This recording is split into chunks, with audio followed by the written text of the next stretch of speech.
Welcome everyone back to another show hosted by yours truly, the now beardless Azriel Kuranushi, who saw a couple of gray hairs and started to freak out. So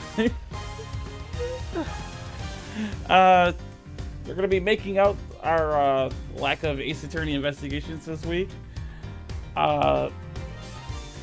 Next week, however, we might actually have to move Ace Attorney investigations to a different day or do it another day altogether. Because next week, this is the re-emergence of a certain game that I've been waiting forever for. Honestly, we might do Ace Attorney investigations Friday, and then on Saturday morning we'll start off with Project Eden's Garden Chapter 1. That's right, the game that was inspired by Danganronpa that has been well in the works since all of last year. It's finally getting this Chapter 1, so I can't wait. It's neither here nor there. Ooh. Unlocking together. Ooh.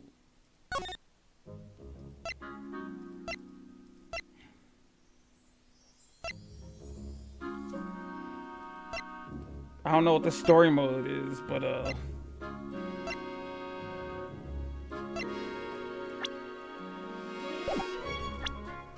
no, I'm trying to go back. I'm heading to escape. Oh, it's Z.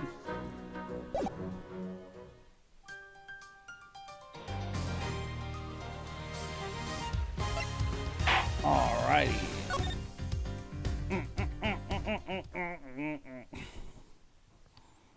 So, if I remember correctly, we have K, who has amnesia, and the fake K, who is dead. So now we gotta figure out who she is, how she died, and what connection she has with our K. And also, who was the one who gave our K amnesia.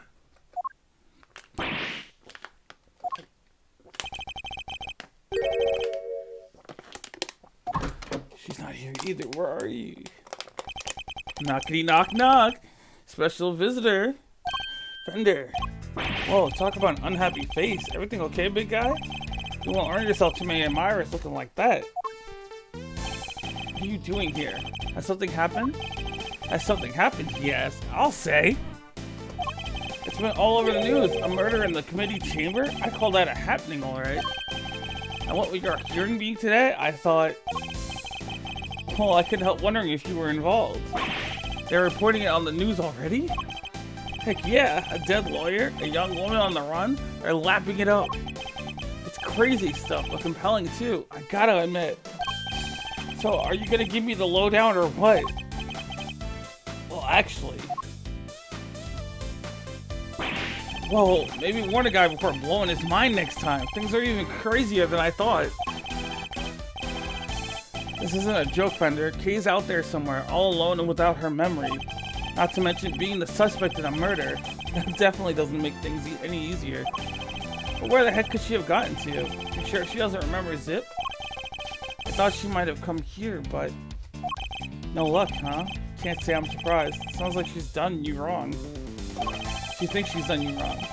She wouldn't want to cause you even more trouble by rocking up on your doorstep. I think I don't know that, but I'm out of places to look. Hey, take a chill pill, compadre. This isn't like you. They're wound up tighter than a clockwork monkey, which isn't a bad thing necessarily. After all, it's got even you running from pillar to post looking to save an innocent from jail. Acting like the attorney I knew you were born to be. Look, Fender, I may have given up my badge earlier, but that doesn't mean I've decided to become an attorney. However, Kay isn't just some suspect in a murder to me. She's somebody I've come to know very well, even if we've only been acquainted for a short while. And she'd never harm a fly, let alone another person. Blow my mind twice in 5 minutes, why don't you? Kid's lucky to have you in her corner, champ. I hope you don't mind me saying this, but that's quite the bond that's sprung up between the two of you. Not to give me and your old man's a run for its money, even. It's nothing like that, really. She just likes to involve herself in my affair. Typical Miles Edgeworth. Can't even admit to the fact that he likes having her around. You can say that again. From what I've seen, she likes to charge in things no holds barred. She's done you some good, I can tell. You two make a great team. Can't say I'm not a little jealous, seeing as my partner in crime's no longer around. Anyway, you need to track her down. Connections like that don't grow on trees. I should know. Alright, how about this for a plan? You're fresh out of ideas about where she could be, and you can't just walk the street shouting her name. So why not go back to the source? Look into how she lost her memory in the first place. It just might turn up some clues that'll help narrow things down. That's not a bad idea. Based on what she told us, it sounds like it all started at the big building. And that's where we're headed. Next stop, the big building. I swear on my life, and this is the reason why I was even cutting my beard in the first place. I feel like there's some kind of ingrown hair, but it's not like a bump or anything, so I can't really tell. But like when I touch my cheek, it kind of like, it feels staticky in a way, I guess. Maybe you can give your face the good news on the way. Kay won't come frolicking back into the fold the first thing she sees you scowling like that. Very funny. Fender is truly a force of nature all on his own.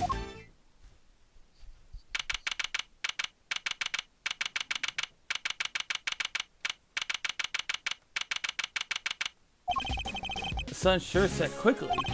Not even a murder on the premise could make this place close its doors. Gotta chase that last dollar, huh? There's hardly anybody around though. Guess we got the whole place to ourselves. First step towards proving Key's innocence is to figure out how she lost her memory. Earth to Miles, we got sleuthing to do.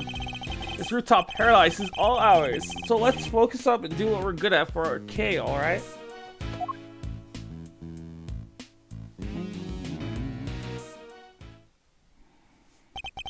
Do what we're good at, huh? I suppose I should be grateful there's at least something we can do. Well, I see something already. Mr. Edgeworth, we meet again. What are you two doing up here? Well, seeing as we came all this way, we thought we might as well enjoy some cotton candy. What the heck are you doing here? Looking to get yourself in even more hot water? You needn't worry about me, Dr. Hertz. I'll be just fine. Whatever you say, Mr. Soon-to-be ex-prosecutor turned ex-prosecutor. Saw that coming a mile off. Wait, what? You got fired? As I said, you need to concern yourself with my affairs. If you say so. So, oh, how's Kay doing? Uh-oh. Did something happen? Maybe I can help. How about an injection? No injections, thank you.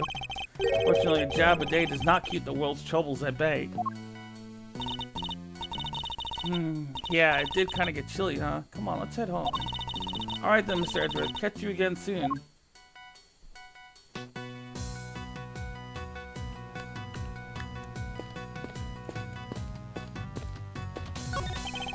Looks like a TV for showing announcements from the various companies in the big building. But at the moment, it's just showing a regular broadcast channel. What am I standing here for? The Steel Samurai isn't on today.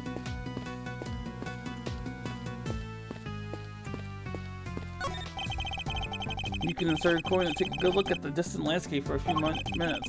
Kay absolutely would have been all over this. The Kay I know, anyway. But for now, I better focus my powers of observation on this rooftop.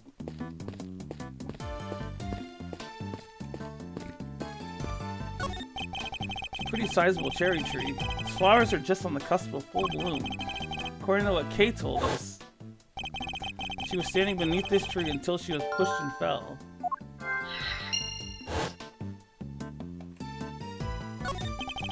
So how did Kay lose her memory? I think there was something she wanted to forget? Maybe some particularly choice words from Miles the Insult comic? Of course not! I wouldn't dream of saying anything so terrible she'd want to forget. Detective Gumshoe, on the other hand, could deal with a few more choice words on occasion.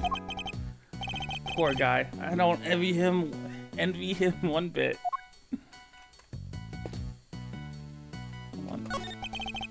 Person in the raincoat that Kay saw supposedly approached her from the direction of the concession stand. Which suggests that she was pushed over this railing here. Feeling his chest high, you have to try really hard to go tumbling over the edge of it. Excuse me. I went to sleep last night, so I'm not sure why I'm tired now. Give me 1 second.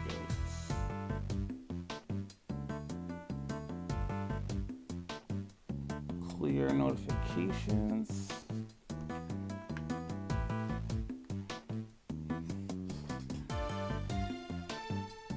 Come on, charge. Oh, I unplugged it. That's right. I forgot. Hold on. Give me 1 second.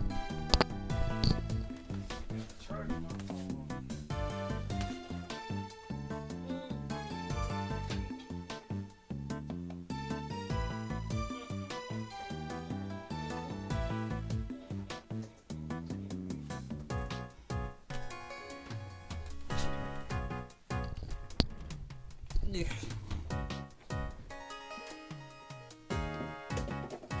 Another water bottle. Lost to the void. That's a good thing I noticed that my phone was low.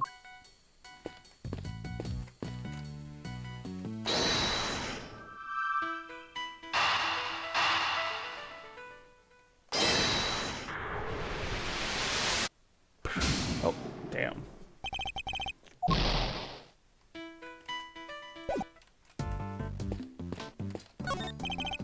This is the winged horse of legend. Oh, wait, isn't that a horn on his forehead? So it's a unicorn. No, that can't be right either. Unicorns don't have wings. What's this? There's a little plaque there at the bottom showing the name of the piece. Contradictions. That'll teach me to bother engaging in such things.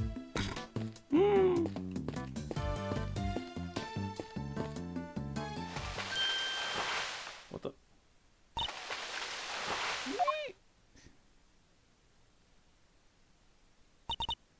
Hi. Okay. God, she looks so adorable. Oh my god. Why, I was just lying in wait. That would make you a criminal, okay? Perhaps you meant to say laying low. Oh, yes, that.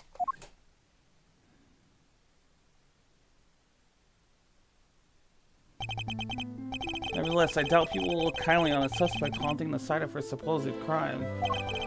Surely you understand that even in your current state? On top of which, while you've been playing hide-and-go-seek, I've been worried sick and frantically trying to find you. Are you mad at me? Of course I am. Now what were you thinking coming back here? Did you think your amnesia would excuse your recklessness? No! I came to try to help you get your badge back. What? I thought if I could get my memory back, I might be able to remember killing that poor woman. Thought if I came back to where I lost my memory, maybe I could... Look at that gentle smile. God, I love this woman. There's one thing you haven't lost, you know? Your ability to surpass my expectations at every turn. I couldn't be more certain now that you're the Kay I know so very well. However, I don't appreciate you being so reckless. Do you hear me? I'm sorry. Seriously, Miles? You're killing me. You were making good guy points and then you went and blew it by blowing your top. Good to see you, kiddo. Glad to see you're safe. Come on, bring it in. Okay. That's the spirit. Not now, Fender. Yeesh, I was just trying to lighten the mood. Live news from the big building where a shocking murder took place earlier today. Police continue their hunt for a young woman known to have been present at the scene. She's considered the prime suspect, and police say no effort is being spared in trying to track her down. Ooh, mama. They're not messing around, huh? Well, team, what's the plan? Looks like the clock's ticking down, and fast. Indeed, it's only a matter of time before they find us. Alright, first things first. Kay, you're sticking with us from now on. Capiche? But I've caused you so much trouble already. You can hardly make things any worse for me at this point. Mr. Edgeworth. Then it's settled. We're in this together like the Three Musketeers. Miles here will be in charge of proving Kay innocence. And I will, believe me. So I'm gonna need you to do everything you can to help him with this investigating, okay, Kay? Yes, of course. right now. We gotta move quick. Can't be getting bagged by the boys in blue before we've even started. You two may not have any more to lose, but your Uncle Eddie sure does. Gregory would never forgive me if I got the family office shut down.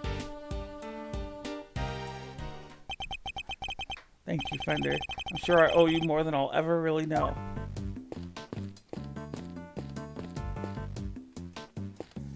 You know, actually, now that we can talk to her, let's talk to her.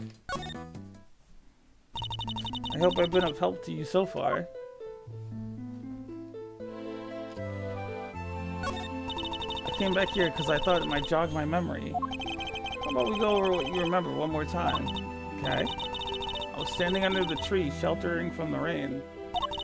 Then I saw a person in a red raincoat, and then they pushed me. Can you remember anything specific about the person in the raincoat? I'm sorry, I just can't recall anything. Oh, there is one thing. I could see the moon over their shoulder as they came closer and closer. The moon? Yes, it's all very fuzzy, but it was in the exact same place it is right now. Floating up there above the cherry blossoms. Well, that can't be right.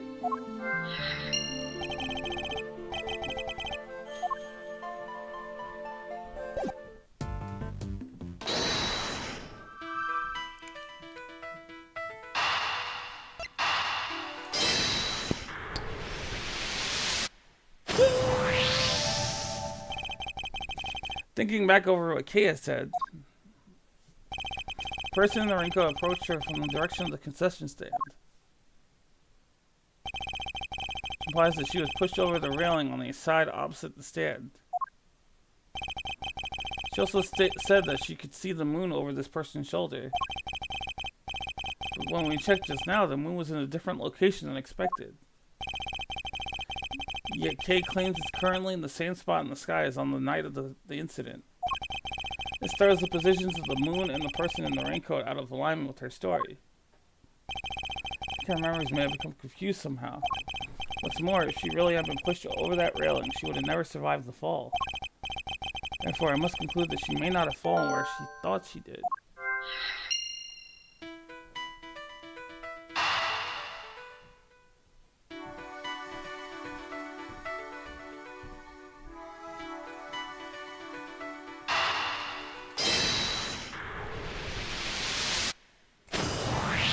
I don't know how those two connect, but I guess we're about to find out.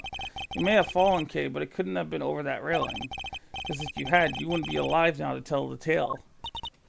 But I definitely remember standing under that tree. If I was pushed, the only way I could have fallen is over that railing, isn't it? Not unless the ground opened up and swallowed you whole. The ground can just open up like that? My bad. The joking matter. Sorry, kiddo. But it may also be closer to the truth than you think, Fender. Let's take another look at the ground in that area. There's a chance we might have missed something.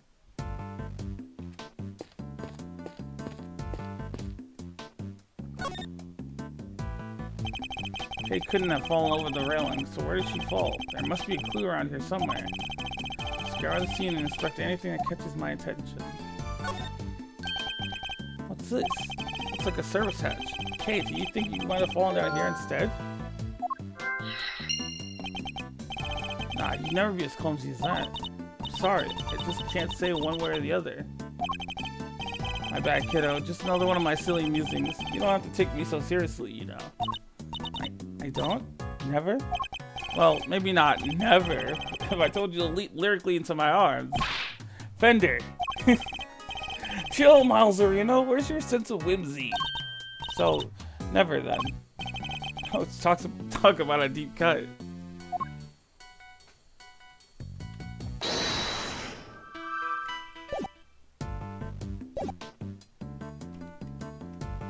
Oh, did I not? Yeah, there's something else to be found here.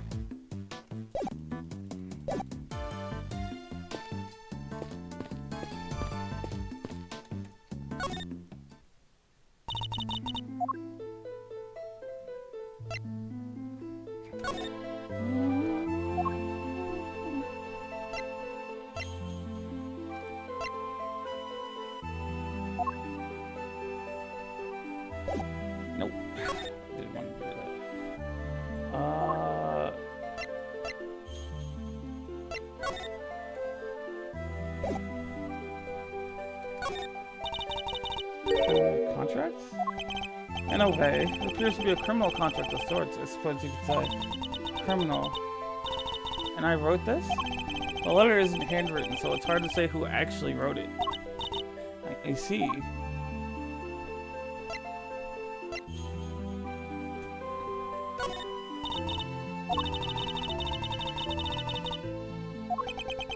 That's alright. I wasn't offering it to you anyway. I keep feeling like there's something just on the edge of my memory. There is? It could be the clue we need. Alright, just let it float to the top of your mind and say whatever comes into your thoughts. Alright. I'm seeing... It's very faint, but I'm seeing a small restaurant. Just a counter and some seats. And there's this incredible smell. A beautiful golden soup. Not too thick, and it tastes just right. So with delicious noodles. They're firm, but not too firm. So a thought crossed my mind. I'm going to order another bowl. Captivating memory, but sadly one that has nothing to do with the keys. You used to say you were the second great thief, Yatagarasu. A noble outlaw dedicated to sealing the truth. Do you really not remember any of that? Oh, I think you're right. I was the noble. Not a noble, okay, a noble outlaw. Still, I suppose you got halfway there.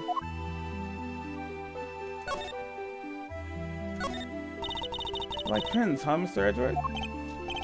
Not particularly, no. Still, you always seem to have one on you. Part of the job, I'm afraid. And this one is also a piece of evidence. Oh, so you carry things you don't like around as a form of willpower training? That's not it at all.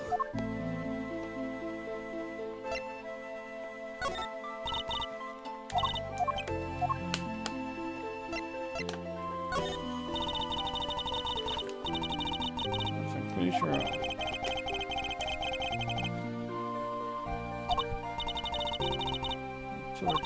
I have proof. Of course I do, and I remember they had legs. There's something out there beyond the sand. How could they have been walking on thin air? A ghost? A ghost? Sorry, kid, but ghosts don't exist. They're the very antithesis of science. And this is one of those contradiction things, huh?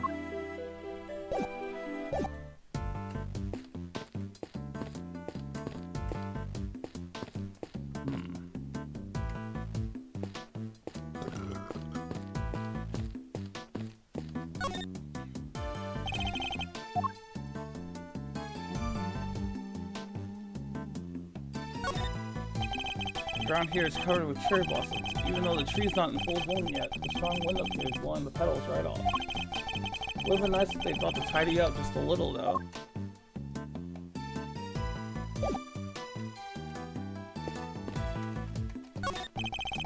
Well, these things made the news already. How did they do it, huh? Hey, you think they're filming us from the chopper up there right now? Go check the TV for me, Miles Edgeworth. I need to make sure they're catching my good side. Now, at a time like this?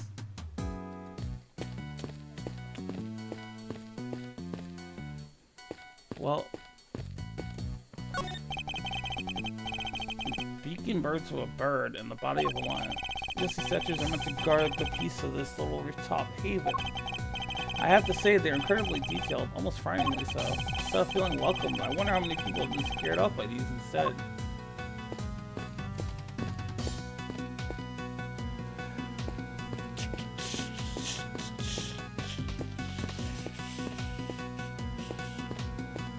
Ooh, hold on.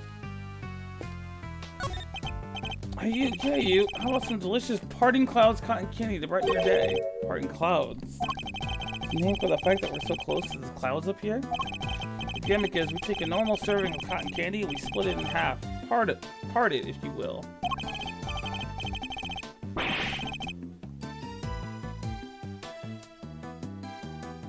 Hold on.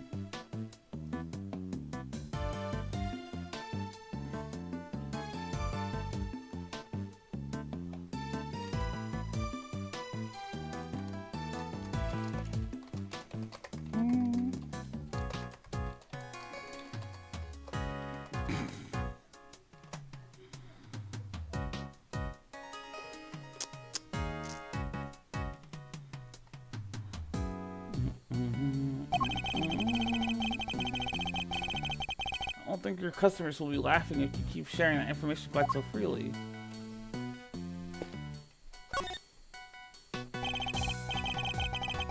See, they're still hard at work up on the 50th floor. That's where the Committee for Prosecutorial Excellence holds their disciplinary hearings, correct? That's right. There have been people walking by the windows all evening. This is one serious investigation. Well, this doesn't make our chances of getting out of here okay any rosier. We'll have to find a way to slip past the press. You call him a mysterious customer, Miles Edgeworth, but I'm no spy. You can use him as a decoy if things get desperate. Okay, whatever you're thinking, quit it. I can tell it doesn't end well for me.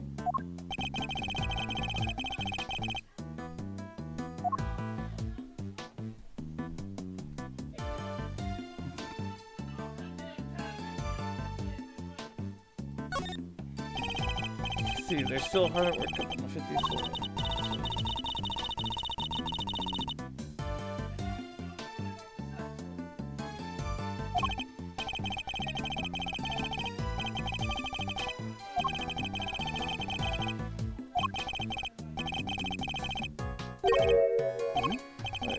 Very wrong picture.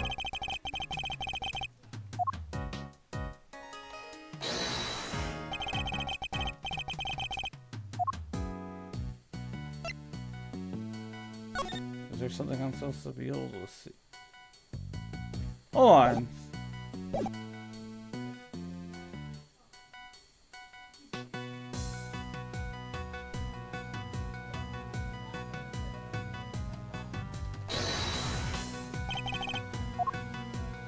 Is it really this? Eureka! How many floors does this building have? Easy, 50, right? Kinda ironic that just a few feet above where the committee works is ugly little schemes. It's a place where starry-eyed young romantics come to wish for everlasting smoochy times. But then, what's that dark space about the 50th floor? The gloomy underbelly of love? Wait a minute. Exactly. The committee chamber is supposed to be on the top floor, directly beneath the viewing platform. But it actually appears to be located one floor below that, clearly contradicting the supposed facts. Maybe whoever wrote the pamphlet made a mistake? Somehow I don't think so. Call me crazy, but yes, there appears to be a hidden 51st floor. Wow, and that's where they keep the gloomy underbelly of love? My heart, you didn't need to take it quite so literally, Kay. Good, then perhaps we can take this more seriously instead. Come on, have you met me, Miles? That might be easier said than done. So it'll be easier than trying to enjoy your so-called jokes.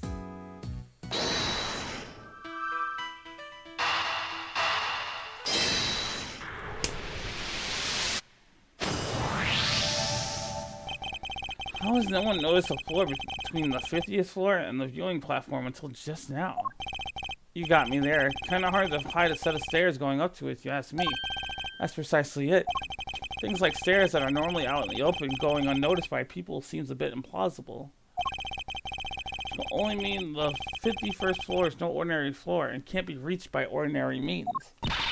We'll just have to reach it through extraordinary means, right? I don't know about extraordinary means. Maybe let's go for unconventional? Indeed, consider, if you will, the hatch we found by the cherry tree. What would you expect to find on the other side of such a floor? A room of some kind, perhaps? Oh, a secret room! Now you're talking my language. Let's go take a look. Alright, there we go. What is this place?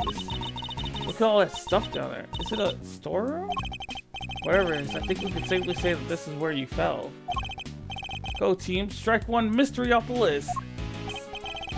Yes, but the greater mystery of Kay's memory loss remains unsolved.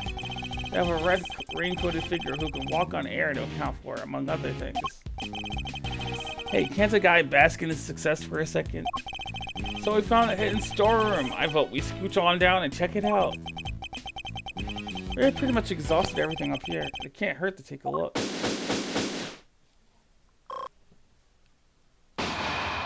Secret room. Is that you, Mr. Edgeworth? It's Emma! My goddess! I heard about what happened for Detective Gumshoe. I was in the area, so I thought I'd come by and see what's going on. This is Emma Skye. She's a high school student, currently studying in Europe to become a forensic scientist. The younger sister of a former superior of mine, we've also stood in court together. The detective called me up in a panic. He said your badge fell off of the big building and that Kate was in a man's suit and... Hold it right there. Didn't you just leave to go back to Europe a few days ago? And you're back again already? Yep, I'm here with one of my professors. Not to do any schoolwork or anything, just some interpreting. And should you be off doing that instead of gallivanting around a crime scene? Oh, it's fine. There's this wonderful thing called body language after all. It's not actual language, Emma. Anyway, never mind me. This is about Kay. How is she? Where is she? Ah, shucks. Isn't that sweet, Kay Meister? Your little friend is worried about you. Oh, yes. Who is this guy? Don't tell me you went and got a new assistant, Mr. Edgeworth. Very funny, young lady. It's actually the other way around, I'll have you know. Eddie Fender, attorney at law, and senior partner at Edgeworth and Company Law Offices. Edgeworth? So you are his assistant. Wait, attorney? Since when were you a defense attorney? I'm not... Say it's complicated is an understatement. Let's not sweat the details for now, yeah? First things first. An attorney, Mr. Edgeworth? Really? Ooh, it's like I'm not even here. What is this, some kind of weird experiment? Perhaps we should head down below. I'll explain there. I agree, the police could be here any minute. Who's this? I'll explain later, Emma. Come on, time to go. Alright, but you better explain yourself, Mr. Hotshot Pro Attorney? Trust me, I'll explain that too. Okidokery-doo. Down the hatch we go.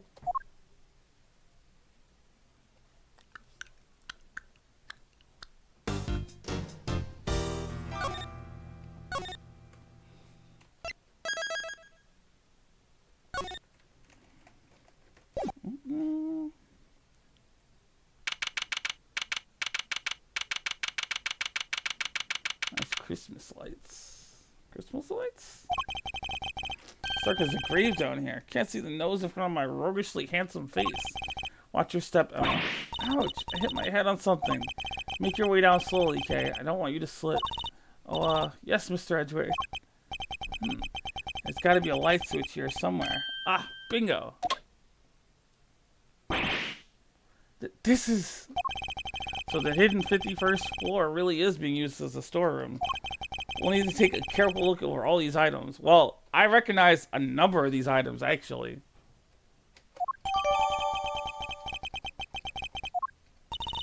Alright, Mr. Edgeworth. You promised me an explanation or three. I did indeed. Where to even start? A lot's been happening, huh? What a case! It's not supposed to fill you with excitement, Emma. Seems like you got yourself into a real pickle, Mr. Prosecutor Attorney. I'm not an attorney or a prosecutor anymore. Well, whatever you are, I think it's time for science to lend a helping hand. Don't worry, I brought my entire kit with me. Well, if you're sure. Are you kidding? I live for moments like this. Here, let's make this all official. Good working with you again, Mr. Edgeworth. And you, Miss Sky. I love that all of Edgeworth's assistants are females, except for Gumshoe. And then there were 4. Right, everyone, let's get to work. I want to know where that elevator goes.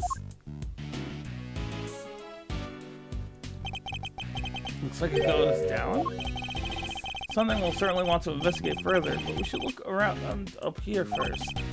Alright, Captain, let me know if you find anything juicy. I'll keep trying to see what I can remember. I'll let you know if anything comes to mind. Thank you, Kay. Emma?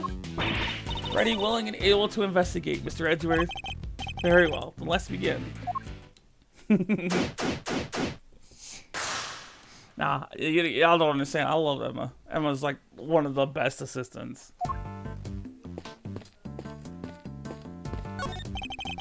This statue. What is it? Got some new data for me? Not exactly. It's just something from a case I worked on. A piece of evidence. I believe it's called the Alfred statue. And there are 2 of them. A real one and a fake one. Whichever one this is, it shouldn't be here of all places. Oh, case, huh? Guess you worked on a bunch of different... Gotcha! Caught in the act, red dang-handed. Guiltier than a tomcat covered in cream. My eyes! Stop that at once. Ain't no stopping my snapping. Not till I got every dang detail and then some. Y'all think I'm about to let a bunch of dirty criminals go before I get the shot? Think again. We're not criminals. Yeah, sure. Pull the other one. It's got bells on. A lot of heart. She do got a lot of heart. I will say that. This here camera's a weapon of justice. It ain't about to be hornswoggled by your cheap denials.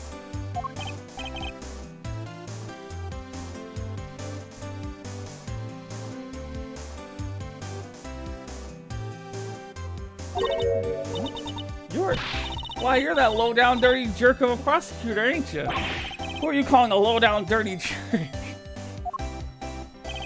This is a lot of heart. A photojournalist by trade. We've crossed paths on a few occasions, especially on that one particular case. She's hard to forget, and even harder to get a word in edgewise with. Quit making that face, will ya? That's the face of a no-good schemer if I ever saw one. Seems I didn't leave the best of impressions on her either. Let's pay back time, Mr. Schemer. You ought to be thankful all I want from you is a couple pictures. But we're just here to investigate. Sure you are. If by investigate, you mean pull the wool over Lotto's mile-wide eyes. Sorry, Mr. Edgeworth. I thought you might listen to me. Didn't hurt to try, I guess. Or you're probably better off leaving her alone for now.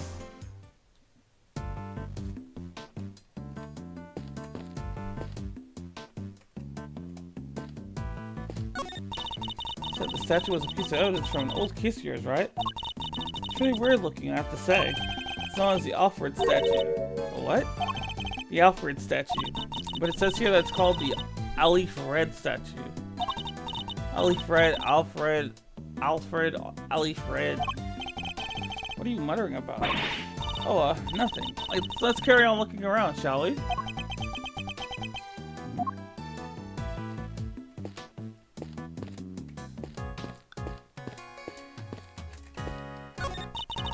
Kind of creepy, all these masks lined up here in the dark.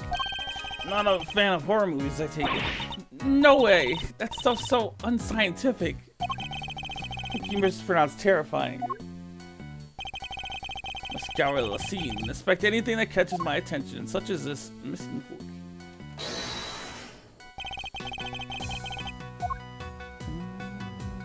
Eureka! She was carrying a jamming ninja mask when she was found. Looks like it might have originally come from this hook. Scientifically speaking, it doesn't seem like a crazy hypothesis. You mean that Kate was really here? As you put it, not a crazy hypothesis, but why? Wait, what? That's who put it. Oh, I must have said that. Did she come to steal something, maybe? There's all kinds of stuff here. She's a great thief who steals the truth, I suppose. No, I think it's too early to jump to any conclusions.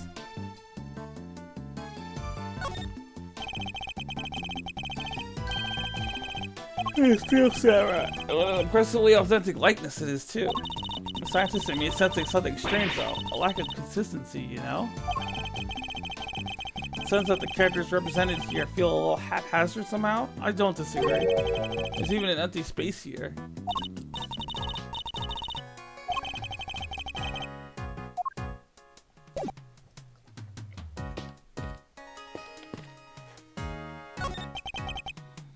These are... What's the matter, Mr. Edgeworth? Whoa. Whoa. Wow. If I'm not mistaken, several of the items on display here are pieces of evidence from old cases of mine. But what are they doing here? Maybe this is where the committee stores stuff it's looking into? Can't be. Evidence like this is stored at the police department. They'll keep stuff at the prosecutor's office, too. My case is ongoing, yes, but once the last trial is finished up, it's supposed to go right back to the precinct. There's a very good reason for it to go elsewhere. Yet here it all is. There's no point in trying to figure out the whys right now. I should take a closer look at it all. They all have labels. Labels with numbers printed on them. Exhibit numbers, maybe? You said they were all pieces of evidence, right? Yes, but judging by how the numbers are written and by the items themselves. Yes, these are prices. Prices? I would never have guessed that. Wait, but none of this stuff could be worth that much money, could it? Prices are very high indeed. It's no wonder she's surprised. Let's examine all these items in detail.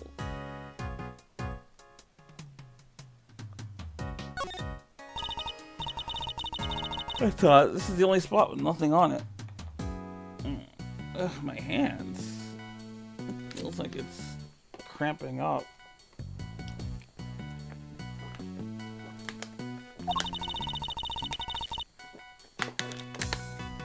It still has one of these signs in front of it. Indeed, and look, there's an outline in the dust on top of the cloth. I said something was probably sitting there until quite recently, wouldn't you?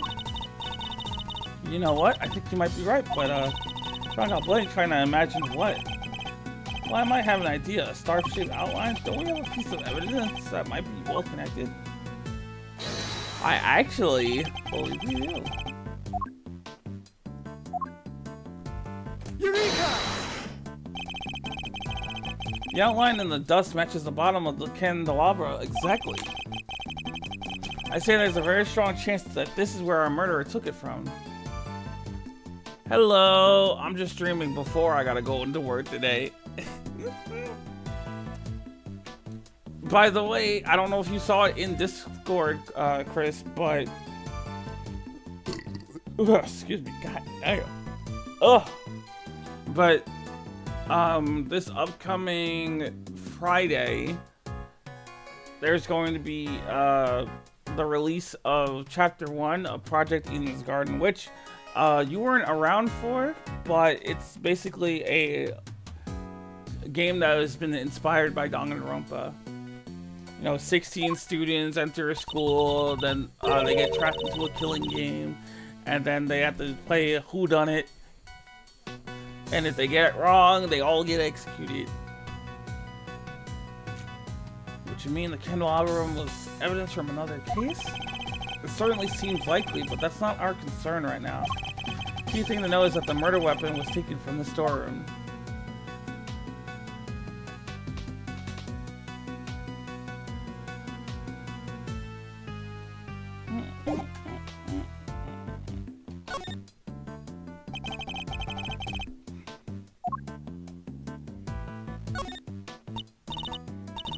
Aw, I see you, cutie. Look at this fluffy little guy. That's the stuffed animal trying to gourd lake. He should be in the possession of the prosecutor in charge of that case. So how did he wind up here? Oh, but look, he's missing his left horn. He is, but he never had it in the first place. At least not as far as we ever saw. Affected merchandise, huh? Then we need to contact the manufacturer. I demand a recall! Now that I come to think of it, why would anyone give the president a broken toy to begin with?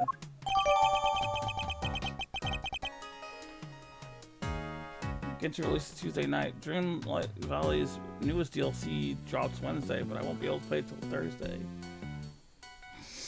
Man, I can't wait till 2.7 comes so that I could pick 1 5-star, and then when I get enough pulls on the standard banner, I'll be able to get the last of the 5 stars that are like on the standard banner. Then I can just pull and pull and pull, and then nobody can tell me otherwise. Plus, the next time that I get a pulls for the limited time banners, I'll be able to get the character that I pulled for. In other words, things are starting to really work out for me. So this storeroom's actually more of a stock room? It would seem so, much as it pains me to consider such a thing. What kind of person sells off evidence from serious criminal cases? And who too? Who would even want to pay for all this stuff? Somebody, clearly. The price tags are proof of that. Wow, people really will collect anything, huh? Fascinating.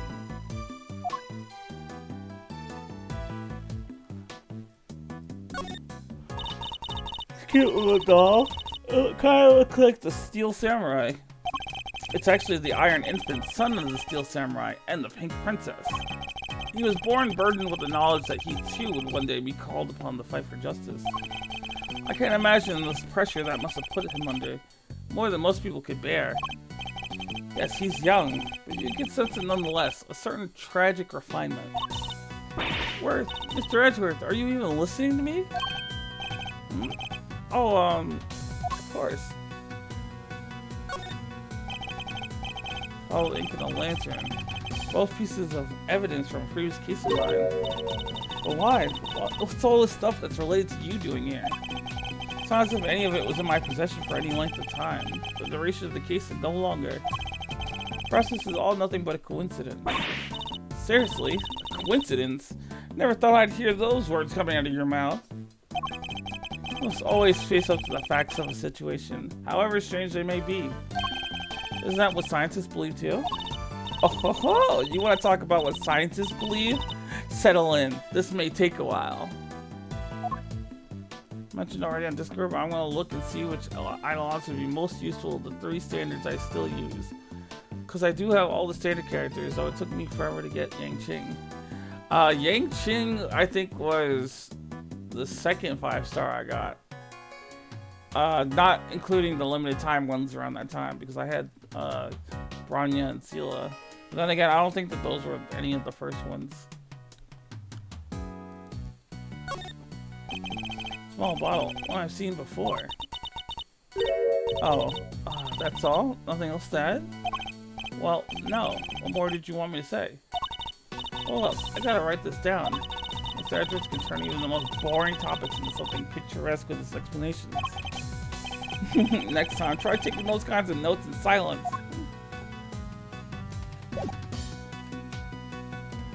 Is there really still more?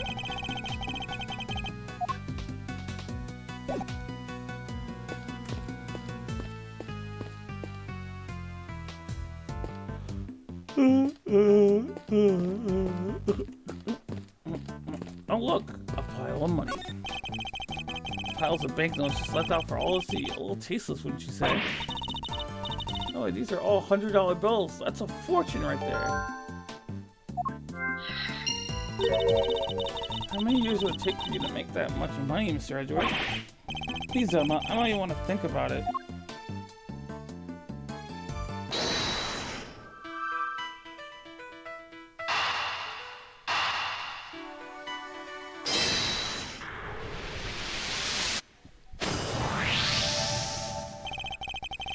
We've seen items of old evidence marked with price tags along with a huge pile of cash. I think it's pretty clear that somebody has been running an illicit trade in judicial goods. Shady deals on a hidden 51st floor? This is big. It has to be, right? I think it might be, but we'll need to investigate a little further yet. We need to find out more about what's going on here. If only there was an eyewitness we can interview. Eyewitness, huh?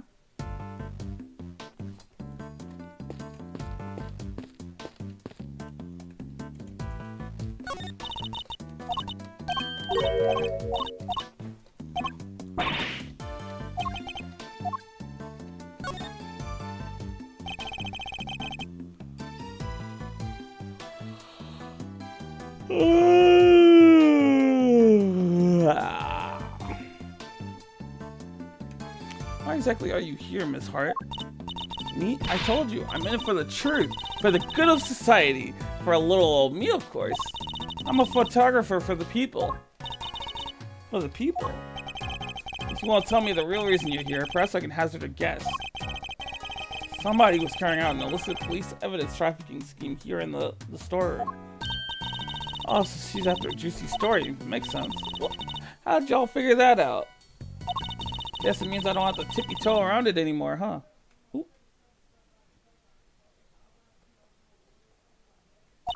Oh, I thought that was me. Cause like I pressed the button, but it didn't advance the text, and then the sound just disappeared. My plan is to get Clara, and then actually no, maybe I should get Bayou. No, I'll get Clara, and then for the The standard select, I will get by you. All items here are sold to the highest bidder. Folks are slinging money around like it was going out of fashion. I had to come see for myself, of course. Got eyes on my subject, you know. Should have heard the tales my contact was telling. Taller than 2 trees or so I thought at first. And yeah, I wasn't about to write it up based on hearsay alone. So I snuck behind this here statue and settled in to wait. Bidding started late at night and carried right on through to the break of dawn. So the auction and the murder happened on the same night. Coincidence?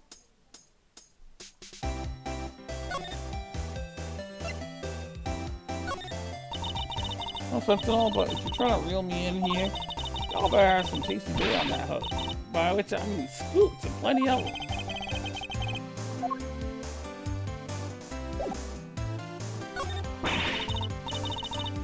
Dirty deals in a secret storeroom? Talk about a story! Was there anything else on sale apart from the items of evidence in this room? Sure, there were regular old stuff too. Shady artworks from who knows where, that kind of thing. In what way are shady artworks regular exactly? But the evidence was the big draw, sure. Reckon they were selling them faster than the crooks could smuggle them out the cop and prosecutor shops. But you got pictures of the whole thing, right, Miss Hart? Well, you see, the main event was down below. I had to try and see what I could see from up here. Having been up here since yesterday, I assume you witnessed the entire auction from start to finish then. It was an underground affair, like I said, so folks wasn't exactly giving much away. All them customers came down one at a time from up on the roof there. Threw on masks just as soon as they got down the ladder, and that ain't all. They have voice changer doodads on them, see? Teeny tiny ones, stinkier than a bug's behind.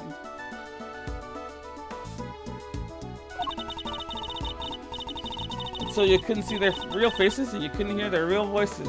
Surreptitious as all heck. You mean surreptitious. Sure do. Sweet, sweet surreptitude. Also not a word. Anywho, once they had their gear on, they went right on downstairs. And then it came the next one. It came time to believe they all done the same, but in reverse. Up they came again, one by one by one.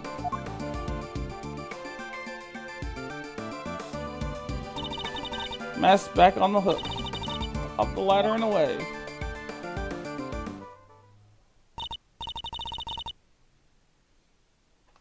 Oh, that's a serious operation.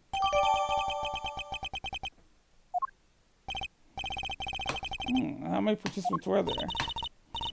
11 altogether. I counted them when they came down the ladder.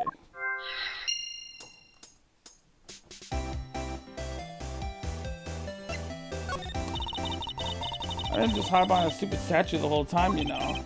You didn't? Then where were you? When I first got here, you know what?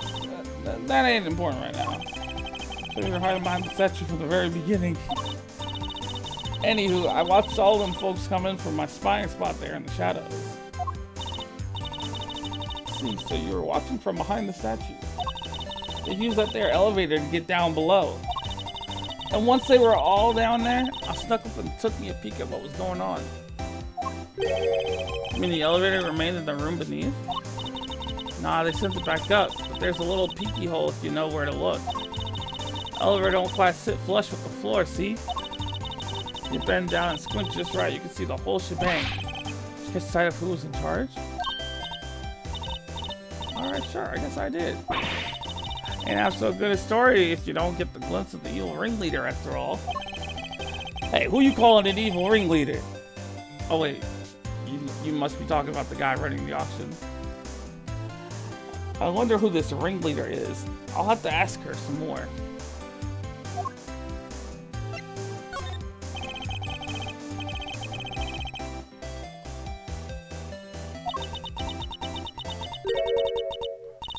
You also know I came here to get me an exclusive. And an exclusive at An exclusive. Oh, and an exclusive ain't much dang good if you done spilled the beans already. See, so you don't actually know anything about them. Think that's why she won't give us an answer? Makes sense, I guess. You got me. Couldn't see if it was a man or a woman, a kid or an old timer, nothing. What were they wearing? Did you see that at least? Sure, white jacket, white gloves, and a magenta flower on the lapel. Them three things is what I remember. But what good's a description of the outfit if I don't got a clue who's wearing it? So this ringleader disguised their identity too, just like everybody else. Yes, sirree. Mask, voice changer, the whole 9 yards. They're wearing one of the masks? Which one? Oh, let me see. This guy.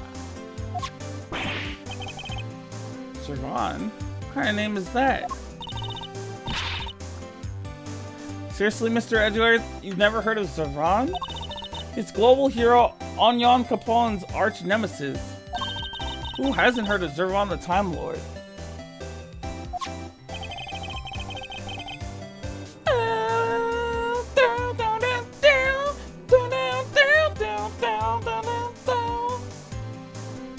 You might be better off asking class. So you didn't get a glimpse of their face at all?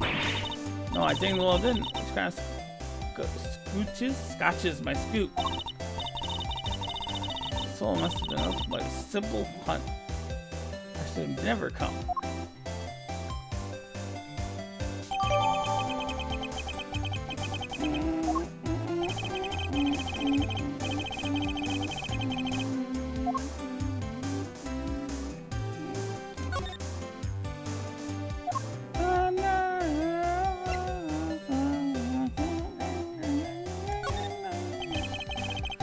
So that the ringleader's wearing a white jacket, white gloves, and a magenta flower, correct? Sure did. Don't ask me why they were dressed up like a peacock on parade day. But it was. Well, holy smokes, it sure as heck is.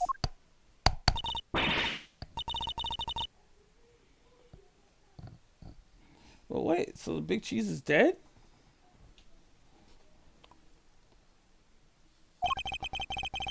All we know is that she's the victim in the case we're investigating. Her name was Rosie Ringer. Do you know her? Nope. So the ringleader was a lady. Not a baby. Well, ain't that just slippery and the slippier and the dang eel throwing me off with a man's jacket like that. I hardly think she did it to fool you specifically. But setting that aside for now, what's important is that we discovered something vital for the case. Namely, that the underground auction was chaired by none other than our victim. So somebody done bumped off the boss, huh? Then that's what was happening.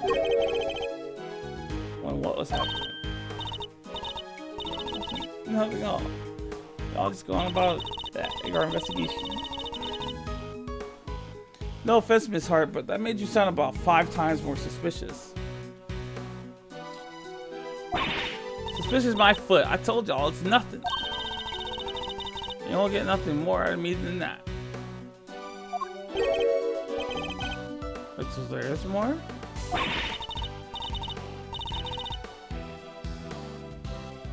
How many dang times do I gotta tell you it ain't nothing, okay? And I ain't saying nothing either way.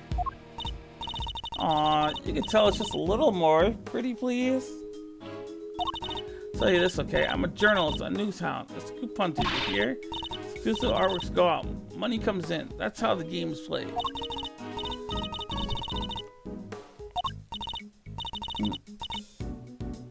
Examine some fingerprints for you, pro bono. What kind of cockamamie thank you is that?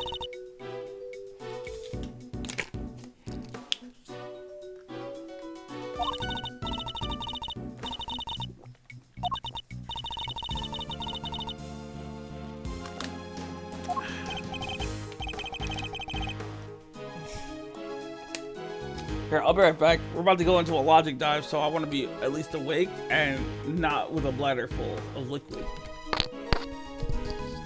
Logic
quick second. Just give me one quick second. I realized that I have some hair that I missed when I was shaving earlier.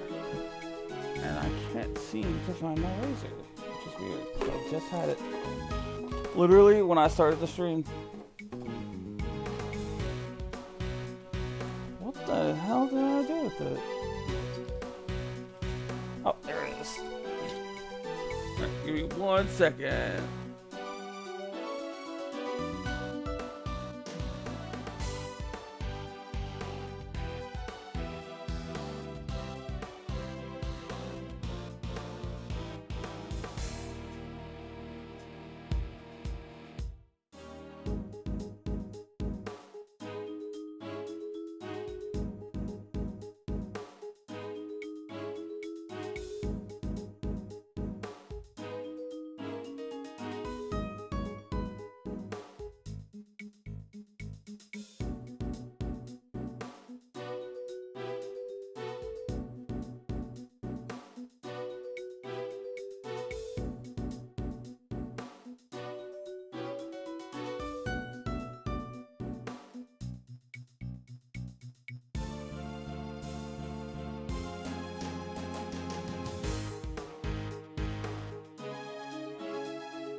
Alright, I'm back!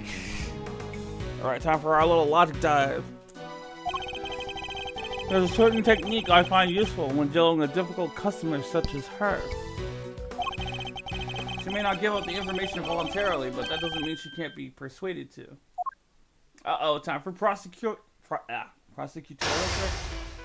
tricks. Start by observing our opponent. I ain't telling you nothing, you hear? Now quit wasting my time before I really blow a fuse. As you see, she's very quick-tempered. She'll try to cut the conversation dead whenever possible. I won't have much time to think, so I'll need to be swift and decisive.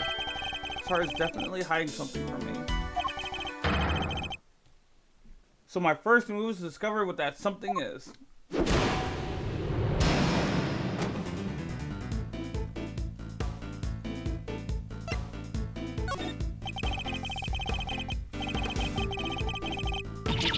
I'm calling dang you least ways I will be as soon as y'all quit yanking my dang chain.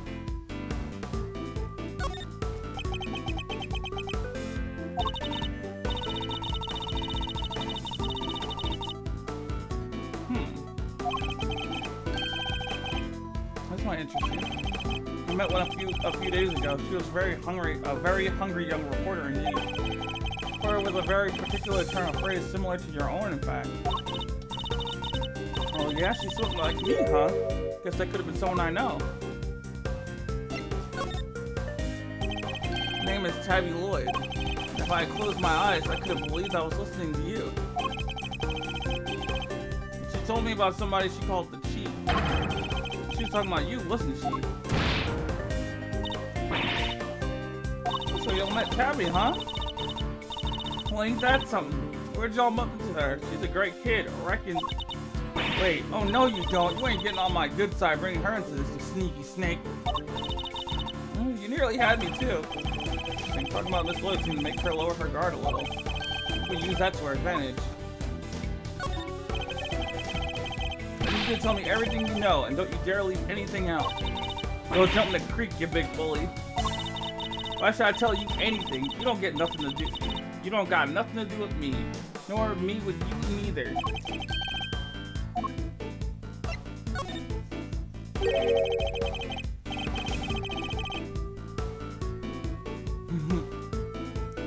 Those is what a hard doing.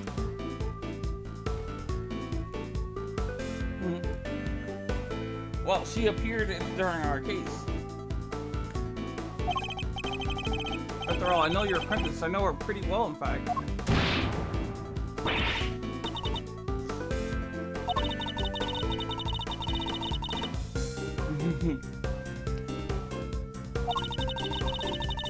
One want the poor kid thinking I'll get her left behind.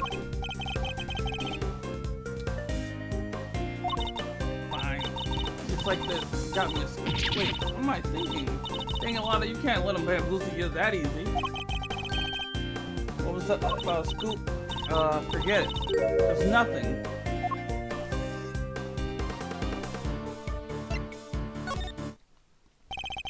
How embarrassing. Professional journalist making a careless slip of the tongue.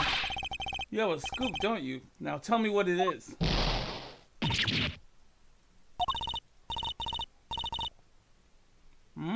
A big one, huh? Let me find something very important. I have to get it out of here somehow.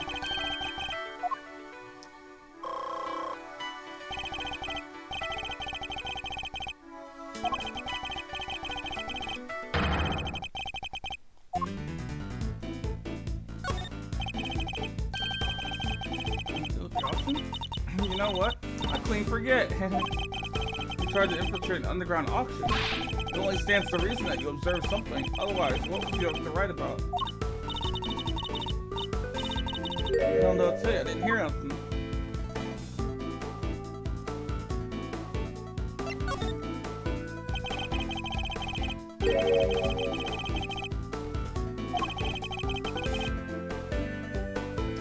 Got it. It wasn't nothing really, just a little noise is all. Wouldn't even make take 16, forget I mentioned it.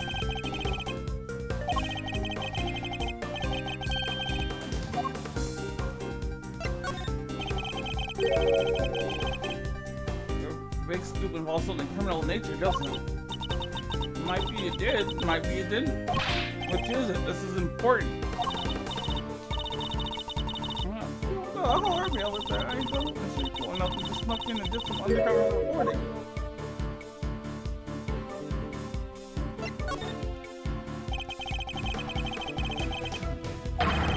Unlawful entry into private property is very shameful indeed. In fact, it's a crime.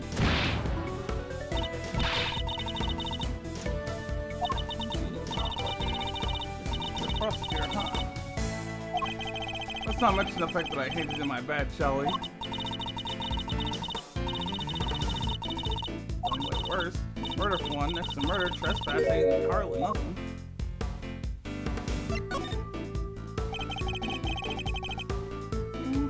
So your mutterings about murder just now. I gather that your scoop has something to do with a homicide. Listening to what you say to her Sunday by the end of 2.6. I'm hoping that I'll have at least 2,000 stellar dudes, because I'm doing that Shadow Ranger thing where it gives you like 50, then 20, then 10, and then like 30.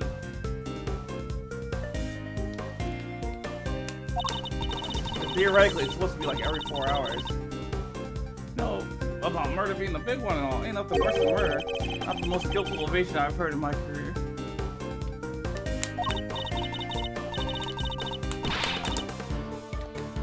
God, I told you, okay? I stuck into the auction. I'll cop to that. The murder? I don't know nothing about no murder. I ain't seen nothing, ain't heard nothing. Scouts on it. Time to play my clue. You told me you heard something during the auction. You claimed it wasn't important, but it must have been. Otherwise, why remember it?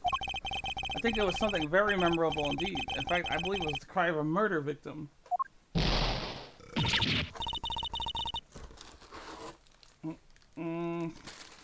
I got saltine crackers.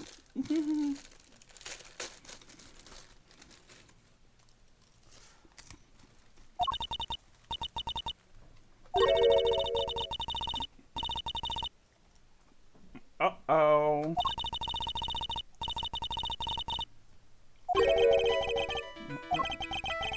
The same murder we ourselves have been investigating.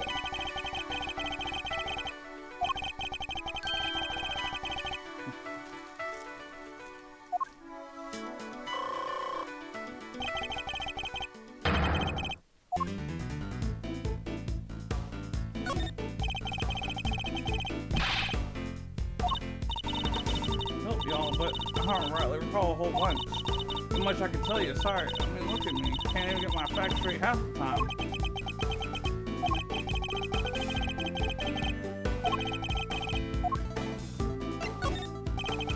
said you wound up in the middle of a murder scene. Is that really true?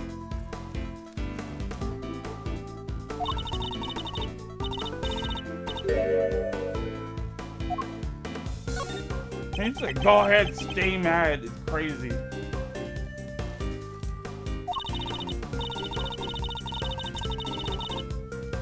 I got me a motto, you know. Faster than anybody, honester than everybody.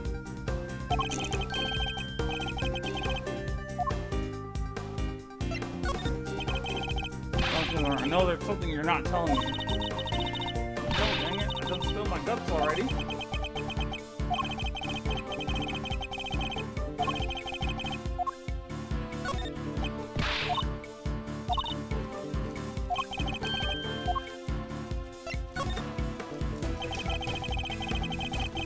can't imagine that being so vague is a trait valued among journalists.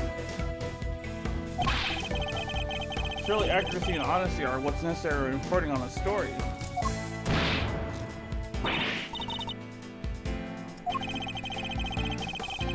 It seems your so-called information is not credible after all. There's murder out there. I can't even prove it.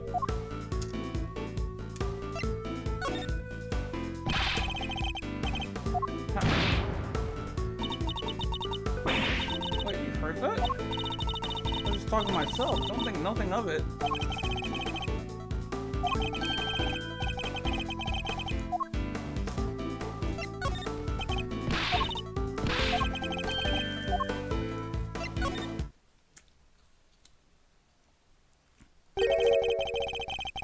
I know you've been keeping something from me, and that something is proof. Proof relates to the murder you witnessed. Proof sound enough to form the basis of a story you're hoping to sell.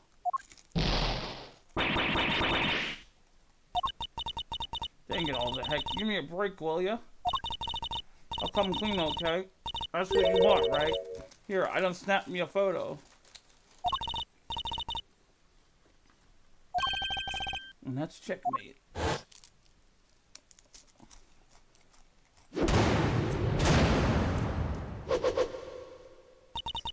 Can't believe I let that happen. Sorry about my own big mouth. What happened? So it's time to tell us everything. I'll come from start to finish.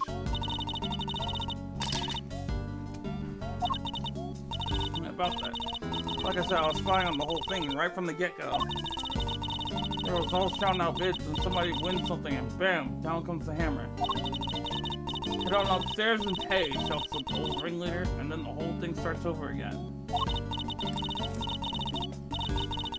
And as soon as that happened, I had to think quick. That's when I ran behind that there statue and hid.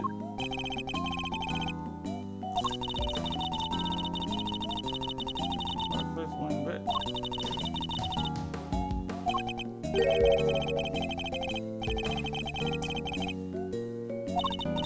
And the deal was you settled your bills up here. I heard two people yabbering for a little while. Wait, so two people came up the elevator? You betcha. My guess is the other one was our friend, the ringleader. Anyway, yabber, yabber, yabber. On it goes for a little while, then scream. Well, that shook me up pretty good, so I hunkered down in my hiding place and tried to stay out of sight. So you didn't see the moment of the murder? Nah, but I heard it real good. You're trying to be funny, girlie. It don't suit you none. I'm just a dainty little journalist all in her lonesome. You think I was fixing to jump in and save the day?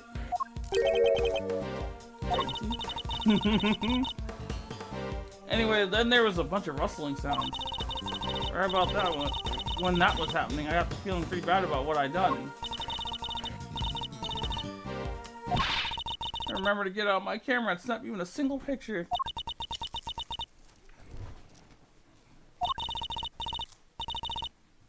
School like that drops right in my lap and I miss it. Somebody ought to tan my hide.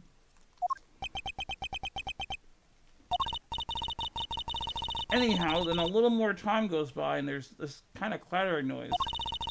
So I'm thinking, gotta get the shot this time, so I grabbed one real quick from the shadows there.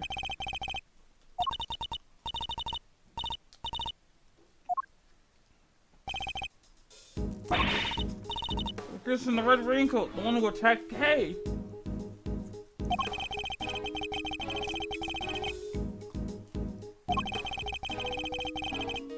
That's the route where they assaulted Kay.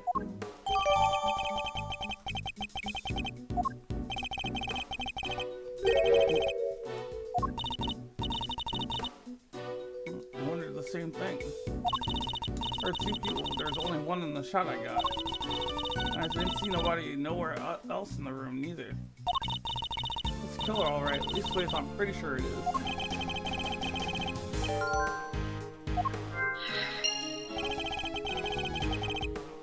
How did you know it was the killer just by looking at it? They're literally red-handed with blood. How else would that get there, huh? And the auction just carried on after that? Sure did. They just went right along like nothing had happened. Their Scopes is crazier than a box of frogs. I'll never understand how they think. I mean, I find journalists that struggle to understand as well.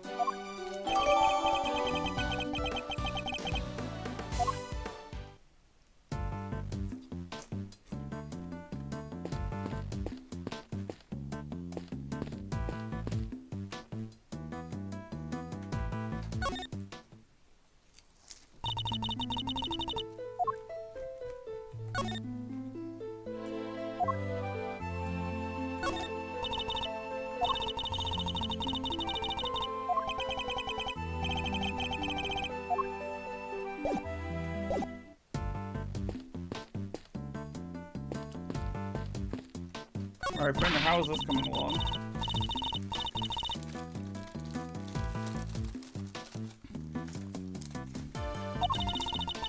Well, that's gonna take a whole 50 of you easily, Mr. Edgeworth. Except for the fact that it's nowhere near big enough. You say that, but pack yourselves in tight enough, and I think you might just do it. I really don't think so. And anyway, we have more important things to be investigating.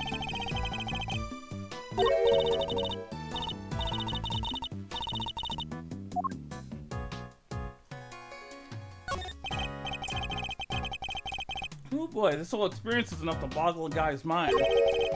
There's showrooms, damsels in distress, it's got a lot. Could you at least try to take things a little more seriously, Fender? Hey, I can try. No, but seriously, I'm as keen to help Kay out as you are. She's safe with me. You go do your thing.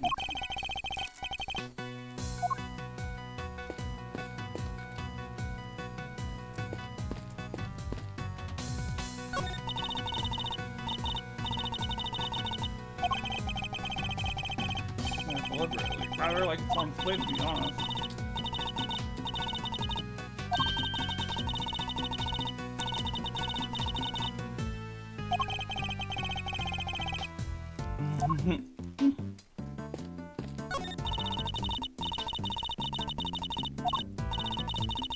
These are probably stop the cold air from escaping. How many contracts you on the isn't this just a box of storing clothes in? Well, what is imbued with the your clothes chills would be nice for the summer, right? Still not prepared to let go of that particular part of your hypothesis, I see.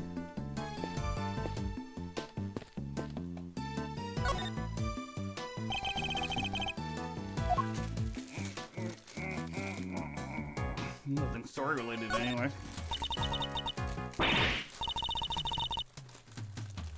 Thanks to my powers of scientific discussion, scientific deduction, and I dropped the cracker.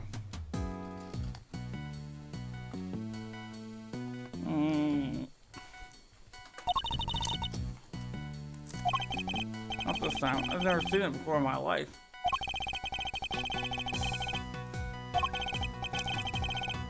Doesn't have a price tag.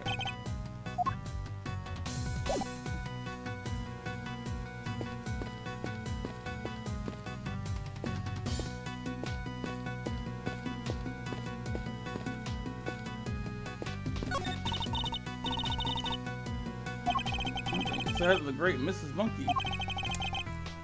Remember the case well. How'd they even get it up here? Mrs. Monkey? That doesn't sound right. You sure you didn't get the name wrong, Mr. Edgeworth? Or misremembered it somehow? Don't be ridiculous, as if I'd ever make such a mistake. Oh, what on?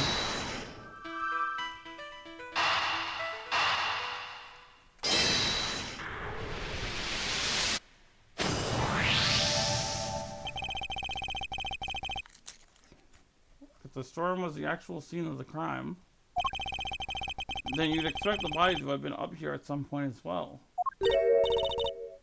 Huh? Well, yeah. Think back to what Miss Hart told us about how the customers left the auction.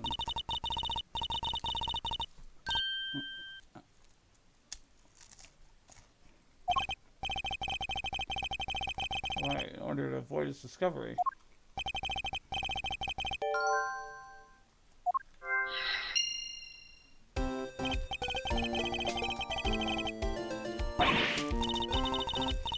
Yes, finally we get to see Emma's skill in action!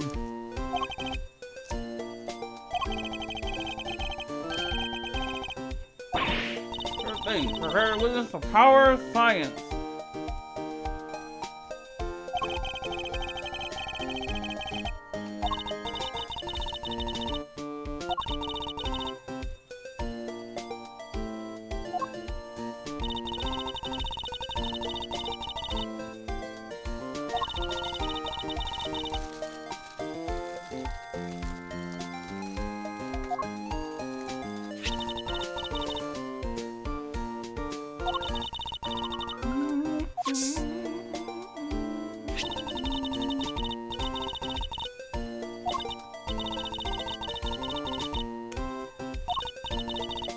Positive, but it's still faint.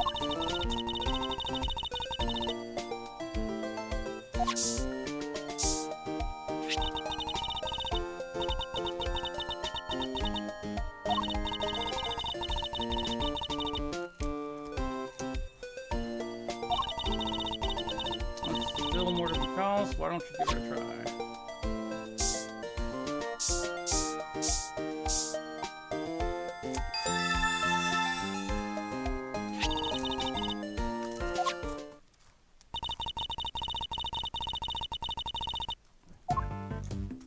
Let's try here.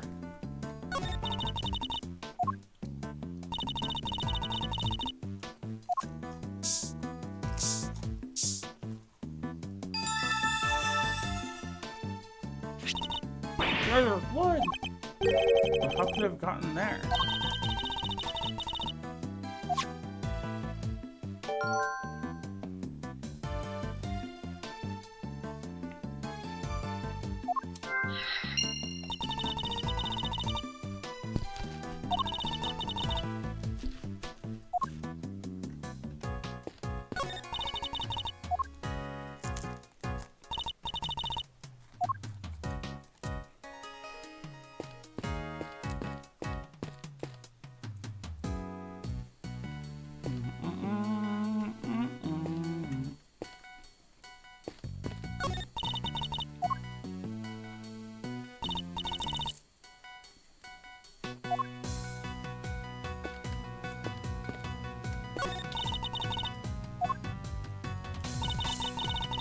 Uh-oh.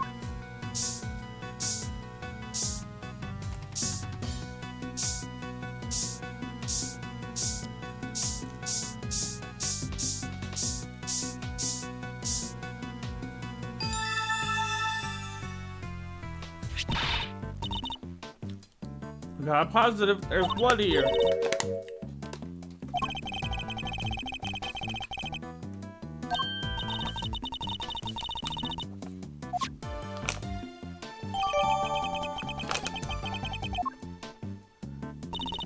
I think that's all the blood there is to be found.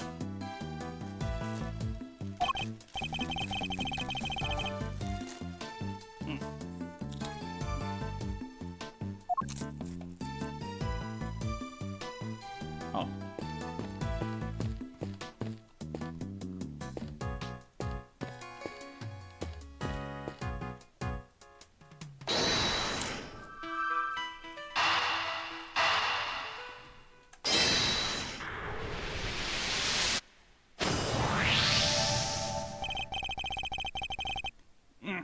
Blood in the clothes box can only mean one thing.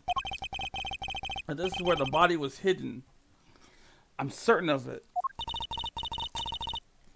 I wonder who won the box in the auction. I haven't the foggiest.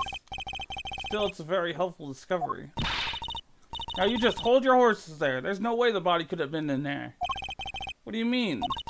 I took a look at that there box when I first got in here. Looks to be just about the perfect size for a little hide and go seek if the need arose. And maybe it would have been if I could have opened it. But it's wrapped in chains and locked up tight, and I ain't no escape apologist. The murder happened just a little after I scoped it out, so can't nobody have put nobody in there.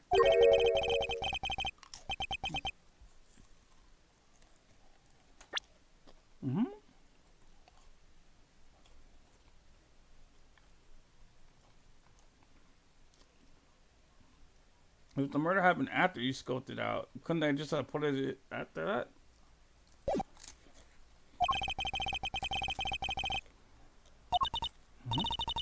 Well, something in my head and call me silly. Could have sworn it was, though.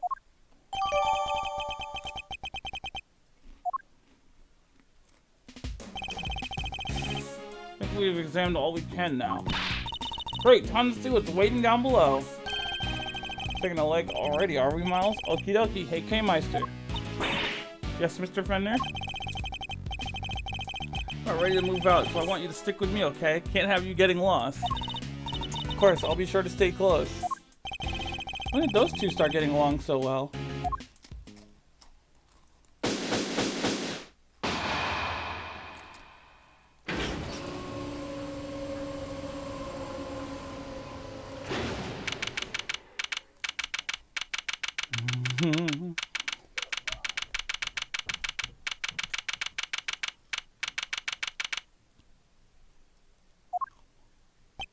What? Mr. Edgeworth!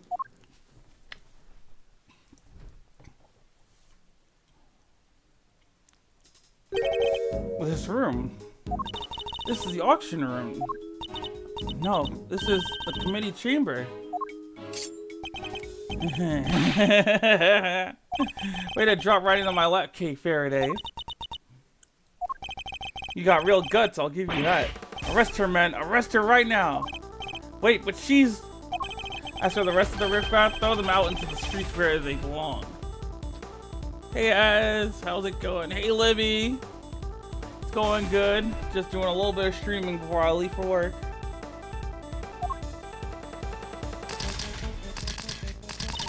You can't do this. Yeah, what she said. Miles, this isn't looking good, I gotta say. See how the blinding light of justice shines on... She whipped him like 3 times. Yep, it's the last work day of the weekend. So, after today, I won't have to go back until Saturday. What did I do? You have to forgive me. I meant to hit a certain cowardly ex-prosecutor. You weren't aiming for him, you were aiming straight at me. Something keeps getting in my way. Something...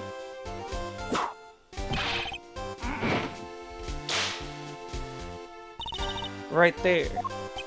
Francisca? So what are you doing here, Mr. Ex-Prosecutor? I still believe Kay to be innocent. And we're supposed to care what you believe? You no longer have the right to an opinion. I am Francisca von Karma, and I have no intention of stopping here or now. But you chose to stop by giving up your badge, and so our game has already come to an end. My badge was an obstacle to proceeding along the road I've chosen. I haven't stopped, I simply cleared the way ahead. And now I'm free to follow that road, all the way to the truth. So don't you think for a second that my conviction has changed. I'm every bit as dedicated as I ever was. You seem to think you know what lies at the end of this road to the truth. In that case, I demand that you show me. I'll explain my current theory first, and if your road fails to lead anywhere, my wit will happily guide it. I also got a new headset coming soon, so I'm happy for that.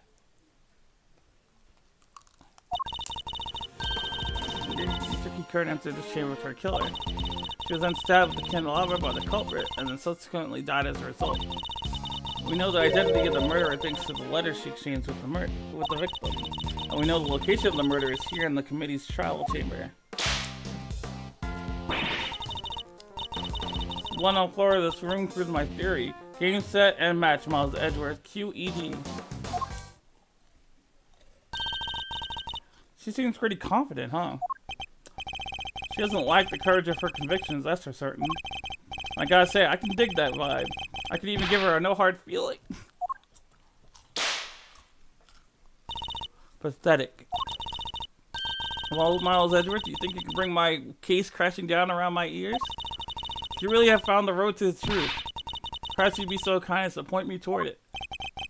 I'll be very happy to. Settle in, Francisca. I'm about to pave that road with incontrovertible evidence.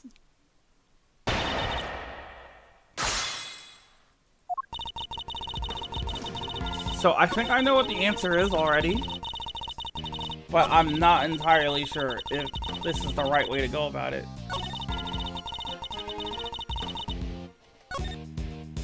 So we're gonna quickly see.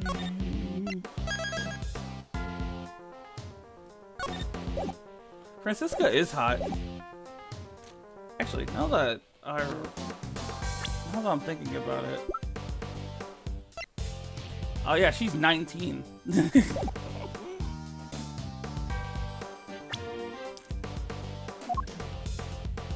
Because I remember in the earlier games, she's 18. Because she was the same age as Maya, and Maya is 18.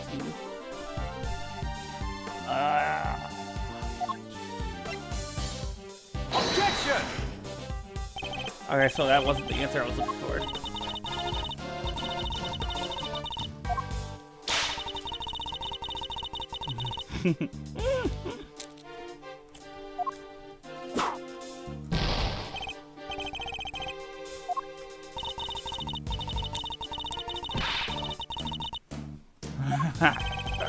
Well, unscientifically speaking, I could tell you that it hurts a lot.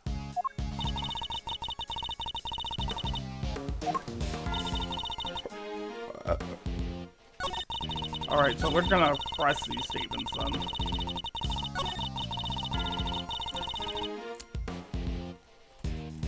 Hold it! Her security system is accurate. The data is just like me, perfect in every way.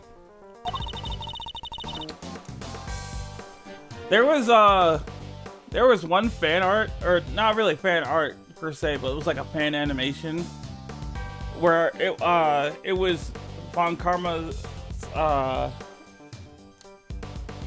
Manfred Von Karma singing "You're Welcome," but instead of "You're Welcome," it was "You're Guilty," and they had Francisca in the background with like cat eyes and cat teeth, singing "You're Guilty." Honestly, the best rendition of her yet.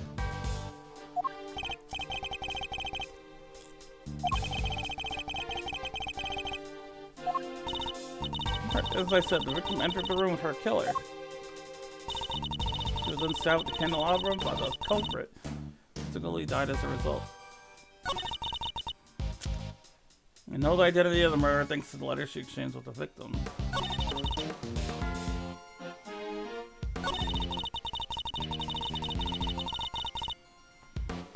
Matter of fact, hold on, bro. Objection! See, no, I knew I was right with the piece of evidence, but I didn't know where to present it. If I remember correctly, blood discovered in this room was located at the foot of the Goddess of Justice statue. Murder under the gaze of the divine, a brazen act even for a cold-blooded killer. Except that may not be true at all. Take a look at this if you would. The blood stain we discovered in the storeroom directly above the committee chamber. As you can see, the blood we found looks to drip through to the room below. And the elevator dripped down from descends directly to the foot of the statue. You notice, then you will agree that the murder cannot in fact have happened in this room. It's clear to you that the victim was killed in the room above, and only afterwards was she moved down here. The Goddess of Justice did not witness a murder. She witnessed a killer trying to cover their tracks. Why is she smiling? Sorry, I was just thinking back to a very similar situation. Well done, Miles Edgeworth. You've proven yourself. to be even more foolish than I thought. Mr. Edgeworth is anything but a fool, sir, and you know it.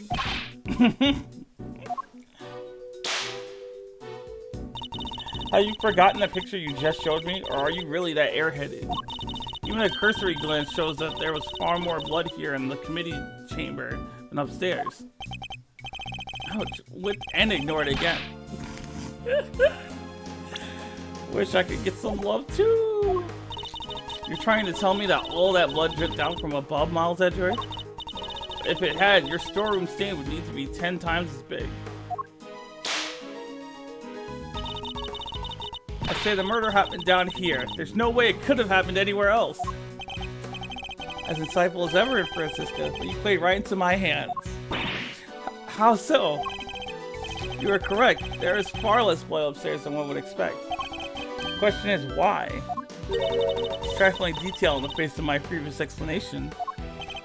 Alas, your explanation doesn't account for why there is blood in the storeroom in the first place. Surely you don't think some spatter managed to shoot itself all the way up there, do you? Whoa, like some crazy fountain of blood? No way. No way indeed. It's completely impossible. So how about this? What if this explains the difference in the amounts of blood observed? There's far more blood in the committee chamber than in the storeroom. Well, because...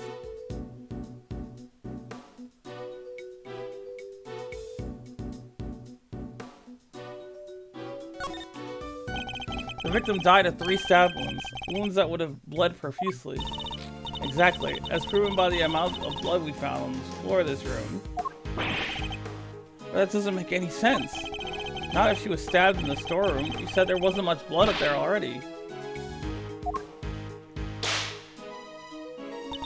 Silence, you half-baked, harebrained rookie.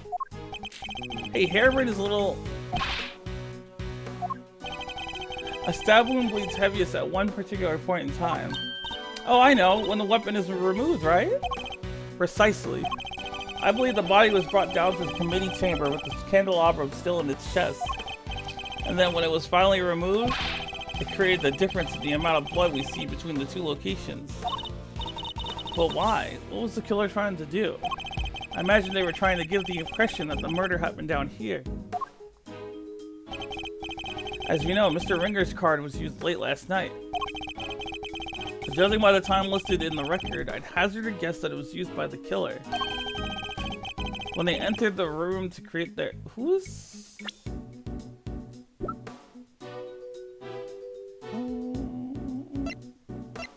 No. Yeah, Rosie Ringer is the girl. Okay. They entered the room to create their elaborate setup. Why would they have needed to do all this in the first place? Perhaps because a person with a face to hide would fear the storeroom being found in the investigation. They were involved with the underground auction. They couldn't afford to have their dirty secret exposed.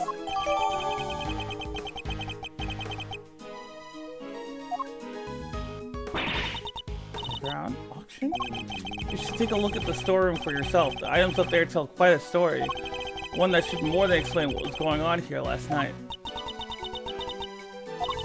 It's almost endearing, Miles Edgeworth, how desperately you want to protect your friend. There's something just beneath the surface of this case. Something bigger than all of us. And Kay's only crime was to have had the bad fortune to fall right into the middle of it.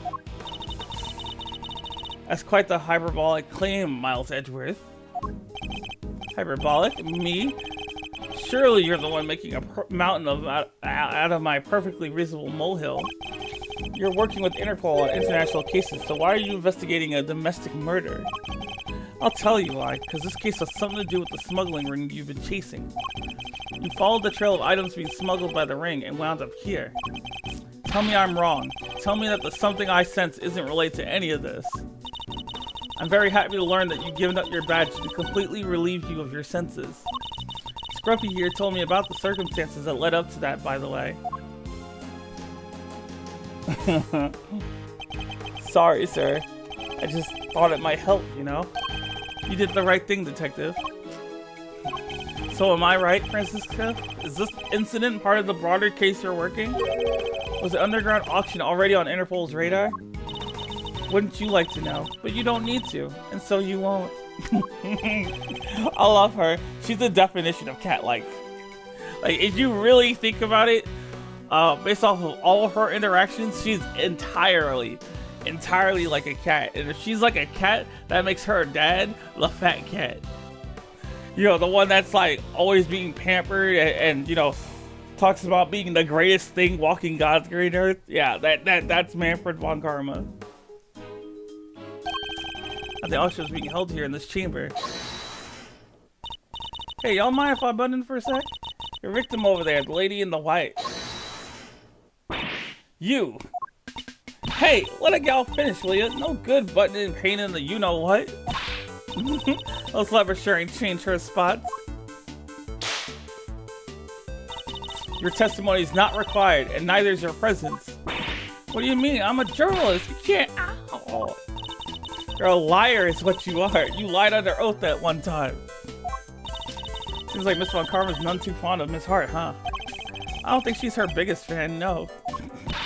What's she called? A ringer, right? She was a member of this year committee? Well, she's dressed exactly like the ringleader of that there secret auction. Damn, she whipped her while she was giving... Like, she actually cut to the chase and started explaining. And she still whipped her. What is the meaning of this interruption? Miles Edgeworth, explain. Miss Hart here helped us out by describing how the auctioneer was dressed. And it seems they were wearing the exact same outfit as the victim, Miss Rosie Ringer. But that would mean that the victim was also the ringleader. Now, how about we just calm down, sir? Since I have some new information to consider. It's true that I came here to investigate the underground auction, to arrest its head of operations, the auctioneer. But Miss Hart is to be believed, the ringleader is dead. I guess that means your journey here today was wasted. I suppose it does.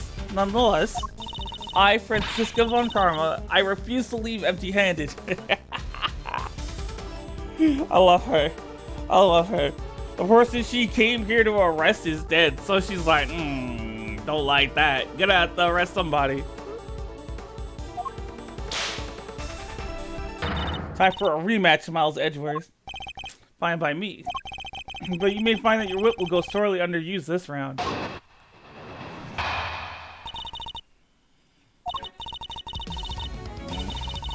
$203. First, I accept your little explanation. That would make the storeroom the actual scene of the crime, yes? In which case, the murderer is someone connected to the auction. If the photographer is to be believed, the victim was the auctioneer and the culprit was an attendee. Killer lay in wait for the victim in the storeroom where the exchange of illicit goods was to take place. He then stabbed the victim in the chest with a piece of merchandise, the candelabrum.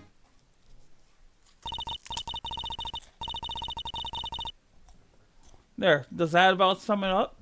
Because I won't be accepting rebuttals. I'm afraid you might have to. There's a serious hole in your testimony. There is? I didn't spot any. Good thing you're the one in charge here, Mr. Edgeworth. Alright then, time to fight back. You have to win this for us. And I will. Time to take Franziska's testimony to task.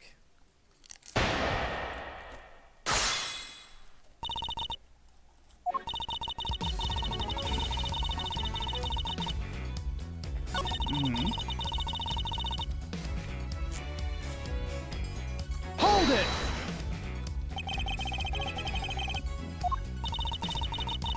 There's a good thing to question extensively, and then mentioned a secret storeroom. It seems its existence was known to only half a handful of people. Of course, that storeroom was where the items that were to be sold in the auction were being kept. Very good. Let's suggest a link between knowledge of the storeroom and involvement in the auction.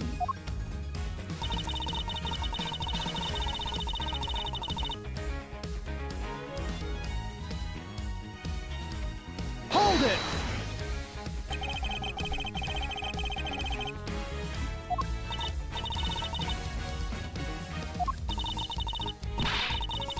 You just said the exact same thing yourself, dummy.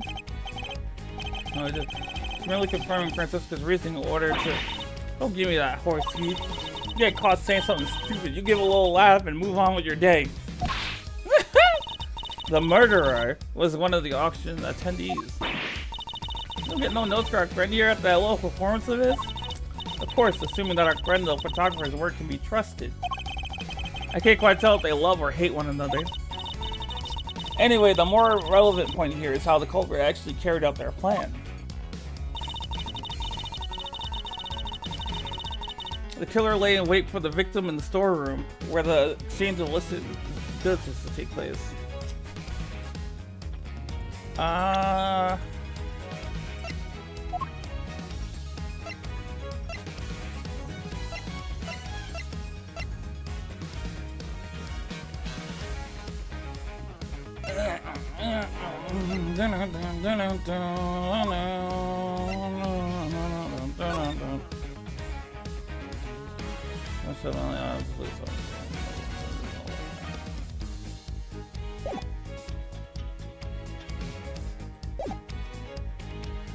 Hold it!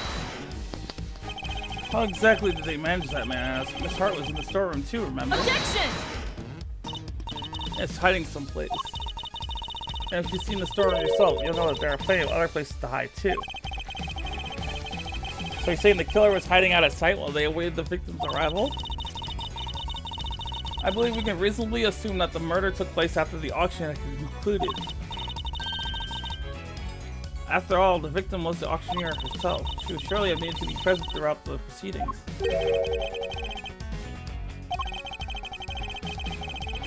Oh yeah, and I just read that it wasn't.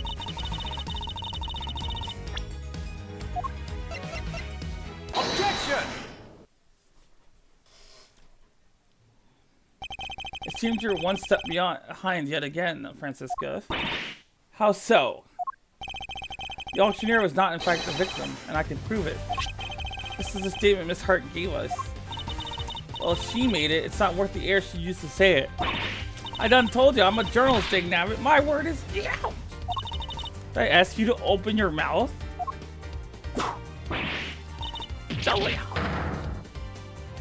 Objection! Calm down and listen for a second, Francisca. Miss Hart witnessed at least some of the events surrounding the murder. She confirmed that the auction continued even after the murder had occurred. You bet it did. It went right on like nothing had happened at all. How would that have been possible without an auctioneer? It wouldn't, so you see. The victim couldn't have been the auctioneer. She was one of the attendees.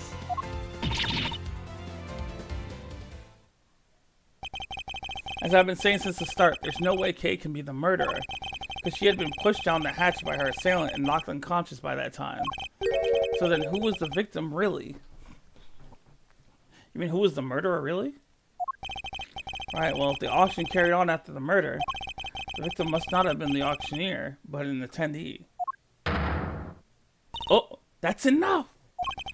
I know that sound all too well. God, look at... Fucking Emma has the best design that I've ever seen of bro. From an Ace Attorney game. Let me clarify that. From an Ace Attorney game. Because why does that so fit her? I can just see her wearing that. Order in the courtroom. All rise for the chairman. Oh, there's no need for all that pomp and circumstance, Verity. Please, everyone, feel free to call me Celsius. Yes, that'll do nicely. Alright, Celsius, what are you doing here? Oh, I just stopped by to see how my boneheaded boy was getting along. They say there are all sorts of families, but I'm not sure these two are what they met.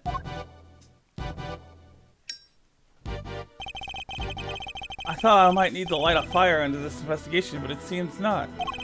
The suspect everyone's searching high and low for is right back here where we started. Men, detain the suspect immediately. Wait, Miss Faraday's innocent. Shut your meddling mouth. You're becoming something of a problem, Miles, my boy. I thought I told you. The committee wants this matter cleared up as soon as possible. It's a matter of trust. We can't have our organization be seen to drag its feet. It's bad for us. And it's bad for me, too. Personally, sorry. It must be my age. Your unlawful investigation ends here, and it will not be permitted to resume. In case you have forgotten, you are no longer a prosecutor. You have no authority here. And what's more, there is the matter of you aiding and abetting a suspect.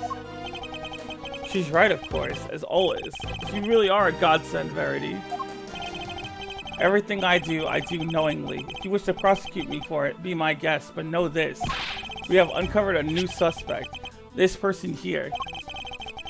Miss Faraday was attacked by this person. Overruled. You can stop right there, Mr. Edgeworth. The raincoat in your picture was discovered nearby a short while ago. The victim's blood was found on the hood, along with some cherry blossom petals. Cherry blossom petals? Like the ones on the roof. Yes, they were stuck to the edges of the bloodstains, probably due to the blood being fresh at the time. Results came back already, my boy, so there's no mistaking it. The person in your picture is the victim, Miss Rosie Ringer.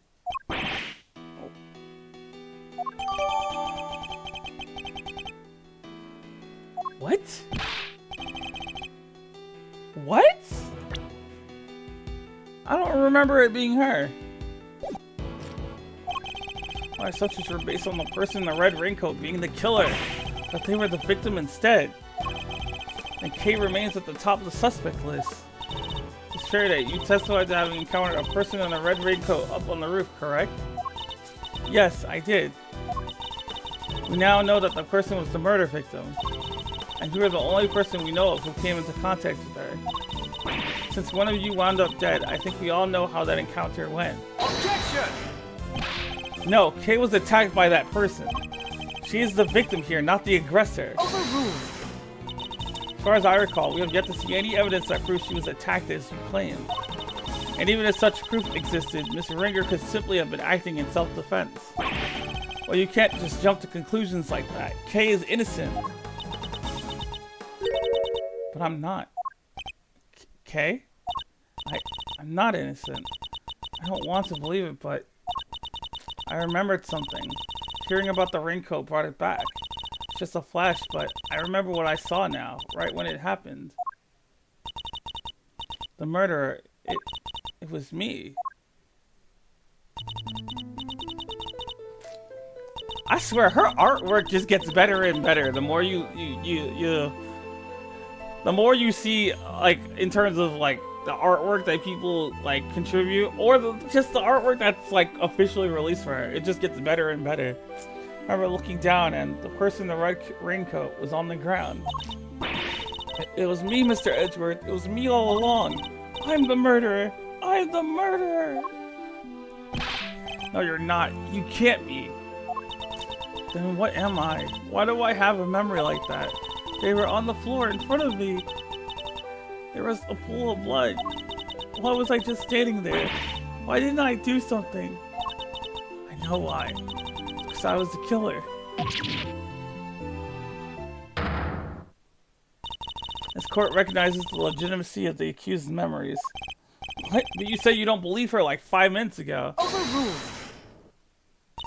I commend you on your bravery, Miss Faraday. It will not go unrewarded. Praise be to the goddess of justice for her many blessings. Objection! As an official representative of Interpol, I hereby request that the suspect... Overruled. We don't have time for this. We must arrest Kay Faraday this instant. How dare you take that tone with me? Someone who gives her attitude. This is a gross overreach of authority. I demand that you give us more time to investigate. You say my investigation is unlawful? What could be more unlawful than this? Unfortunately, you no longer speak for the law. Indeed, you don't, but I do. And while I can't help but be moved by your dedication to your friend, I have to agree with Verity. Speaking of the law, it seems there is one other we must arrest. Ah yes, I almost forgot. Miles.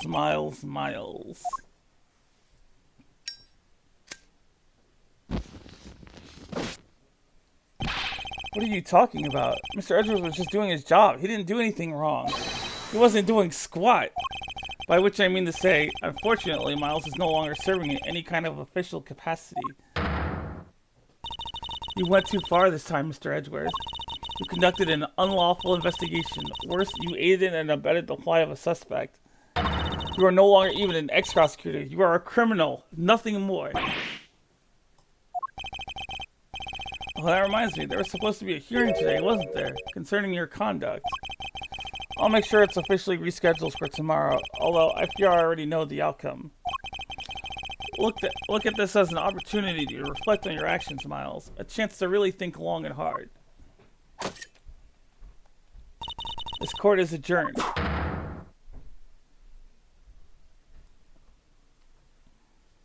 Damn, it's only 2:15. We still got time.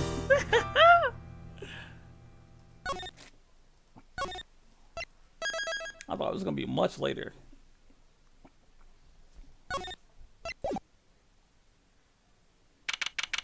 Wait, what did it say?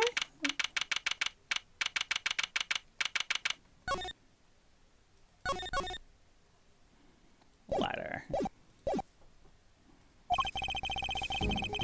I thought I'd spend another night in here again. They stripped me of all the evidence we'd so painstakingly gathered.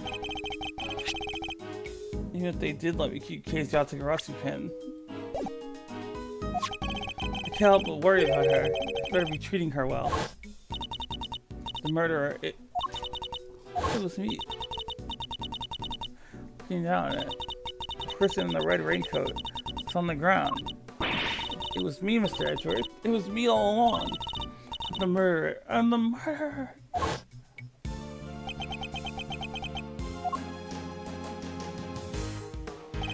Come on, let's go. You got a visitor. Visitor? Who? Someone by the name of Dick Gumshoe. Want me to send him away? No. So I'm not sure what to even say to him.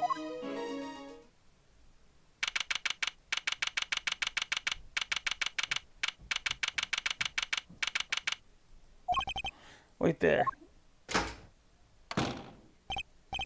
They're leaving me unsupervised? Forget the intrusion. Judge Gavel. Please, Mr. Edgeworth. Take a seat. Oh, shit. What are you doing here? I was told it was Detective Gumshoe. I imagined you wouldn't come if you knew it was me. What could she possibly want from me now? Suppose I better find out. You may not be aware of this, but you are only permitted to meet with specially approved visitors. So I'm to be treated like a dangerous criminal, am I? I suppose my reputation has rather plummeted. As indeed, for you of course, and your friends. That attorney and the other girl were raising quite the fuss earlier. Fender and Emma. I saw them launch some extremely heated words at one of the girls. Definitely Emma. And then Fender's over there like, whoa, Emma, that's going a bit too far. But you know she's kind of right, sir. You didn't. You may thank the goddess in that regard, but even she's too busy to deal with each and every infraction. They will not be punished for their bad behavior. Did you come here just to chit-chat with me? You must have a lot of time on your hands. Speaking of which, Miss Von Karma is continuing the investigation where you left off. I just thought you would like to know. I figured you would be worried about how they were all doing. I hate to admit it, but she read me like a book. Let's cut to the chase, Your Honor. Why are you really here? I'm here simply to talk, nothing more. There's something I wish to know about you. Me? Yes, who else? Objectively speaking, you are highly intelligent and quick-witted. And a born prosecutor at that. Please, Judge Gavel, your sarcastic praises but salt in my wounds. But I sincerely mean every word, Mr. Edgeworth, and it is why I fail to understand you. Take this latest case, for example. You were up against the very committee itself. You had no hope of succeeding. Even a child could have seen that. And yet... I don't imagine the old me would have ever been so reckless. The old me had power, and because of that, I thought that justice was always on my side. Just as you and the committee believe now.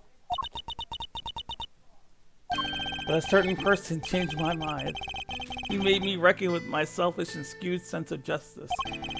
And once the scales had fallen from my eyes, I began to look at people differently. I saw that I was only able to be an effective prosecutor thanks to the efforts of those around me. Detective Gumshoe, the many investigative officers of the force, and even Kei. It changed me. The degree to which it changed me still surprises me to this day. I see. Thank you.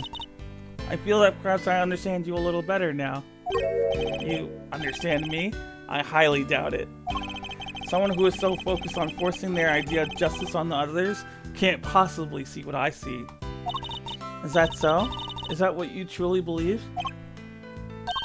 I will say one thing. This has been a very interesting conversation. That is all. Before I go, there was one remaining matter. I was asked to inform you that the date of your hearing has been confirmed. It will be held today in the trial chamber. The committee sends its warmest regards. If that was all you had to tell me, you could have just sent a message. And trust the goddess's words to another? That wouldn't do now, would it? Until then, Mr. Edgeworth, I'll see you again very shortly.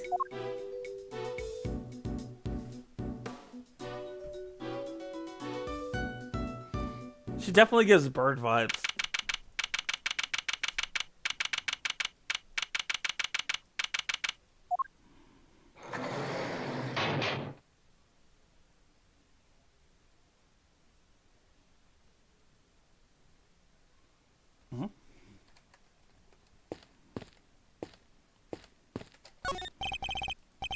I can't say it was very comfortable to sleep on, however. I thought you would sleep soundly on it. Nevertheless, loudly snoring all the while. I suppose we'll probably never get to work together again. I don't have any regrets about the bet I've made. I'll follow my own path to the end. There's a poster in the corridor outside. We regret to announce that due to the warden's arrest, a Die of Destiny game will be discontinued. And inmates will no longer need to roll a die every morning to determine their meals for the day. I wholeheartedly apologize to those who are looking forward to their daily casting of the die. Did anyone really need an apology for the sensation of such a ridiculous idea in the first place?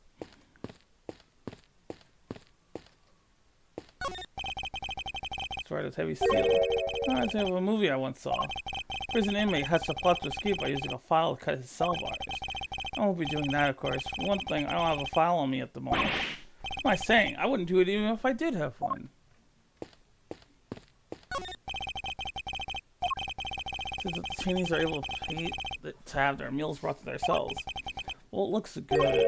Spaghetti and mac and cheese lunch. Add linguine for only $1. Basmati and brown rice special for a limited time only. Add regular white rice at no extra cost. Probably for the best that I'm not very hungry. I have another visitor? Okay. Oh, thank goodness, you seem alright. That's a little off my mind. Oh, such a heartwarming scene. It's enough to make a grown man cry. But you're still not your usual cheery. I mean, you have to stay positive, Kay. You didn't do anything wrong. In fact, I guarantee you didn't. No, you have to let it go. I'm the murderer. I know that now. But you're not. You can't be. Why don't you have any faith in yourself? How can I, Mr. Edgeworth, when there's no me left to believe in? Not at all? Before you lost your memory, we spent quite a bit of time together. And I dare say you left quite the impression on me. So you see, there's still plenty of you left. That's why I believe so much in your innocence. And why you should believe in yourself, too. Thank you. But I can't. It would just cause more pain for the both of us. Please, you have to forget her. Forget that, Kay. She's gone. Okay, no. Remind me of my younger self, you know. So noble, so bold. This is the justice you and the committee stand for? Justice? I suppose you could call it that. What is he up to? Why is he going to such lengths to control everything? I can't shake the feeling that something is very wrong here.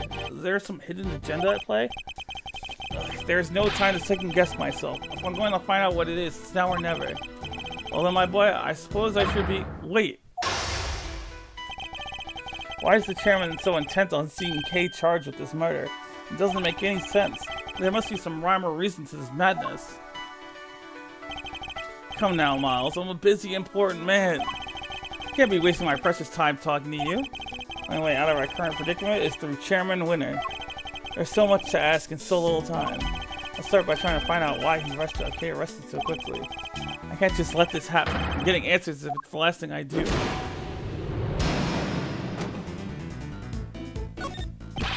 Why were you so keen to push through Kay's arrest? I've yet to hear a satisfactory explanation. Explanation? I'm not entirely sure what you mean. Don't give me that. You know exactly what I mean. I advise you to moderate your tone, dear boy. Need I remind you of your position?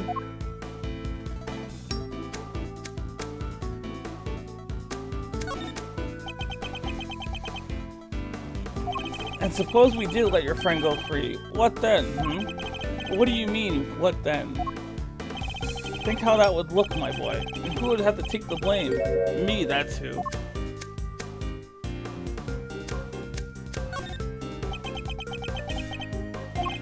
You're right to keep your mouth shut. That way you won't say anything foolish. Sorry, but I can't stay silent forever. Not while Kay. Ah, you're breaking my heart. Just look at this flood of tears. Spilling out. Please, just leave it alone, will ya? Things are coming along nicely until you interfered.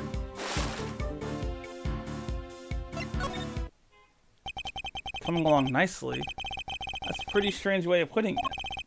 It's almost as if you wanted Kay's arrest to happen. Certainly doesn't sound like the statement of an impartial representative of the law. You think so? Well, that wasn't my intention. Has it occurred to you that you might just be overthinking things a little? Chairman Witter certainly knows how to dodge a question. But it doesn't change the fact that serious doubts remain concerning Kay's arrest. Next, we'll need to press him on whether he really believes the investigation was sufficient. Can't allow any of his statements to go unexamined, no matter how trivial they may seem. One of them may just give us the breakthrough we need. How much time was spent on your investigation altogether? Well, now, let's see. You know what? I'm not sure I can remember. I'm sure you can. You won't bluster your way out of this one. It's not bluster, my boy. I honestly don't recall. It's a problem when you get to my age, you see. Wait, how old is he? I even forget my own son's name sometimes. Never mind your fool of a son. Answer me. How long did you spend on the investigation? You're right, of course. The boy's a fool. I never meant for him to grow up like that, but... Oh, woe is me. He's only too happy to derail the conversation no matter where I take it. To force him to take this seriously. Try another tack for now. You can hardly say your investigation was sufficient. And you're the one who called all the shots, weren't you? Including the decision to have Kay arrested? Oh, I'm afraid I'm nowhere near as influential as you think, dear boy. You're the chairman of the committee. It doesn't get much more influential than that. Not that I care about such things. You wounded me. It's enough to drive an old man to tears. You'll have to forgive me. I'm not the deferential type. Well, if you're going to insist on being so blunt, then I'm afraid you won't be seeing your prosecutor's badge again anytime soon.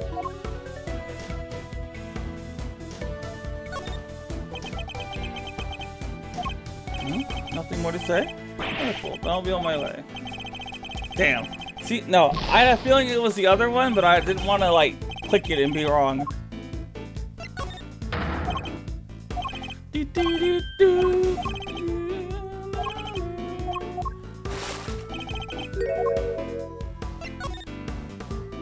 Let me make something clear once and for all. The badge isn't the be-all end-all for me. Far from it. I'm not concerned with titles or roles. Even you must understand that much.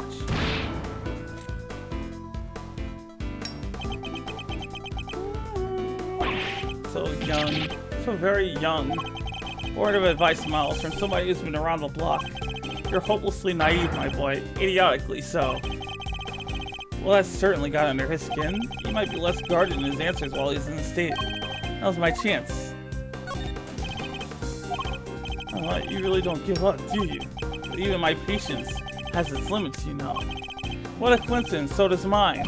Now answer the question. Do you believe that your investigation was sufficient or not? The youth these days are wont to be reckless.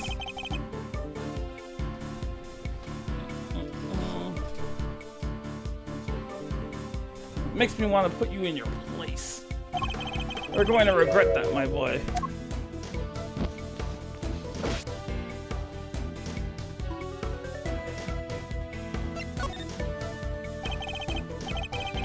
Oh.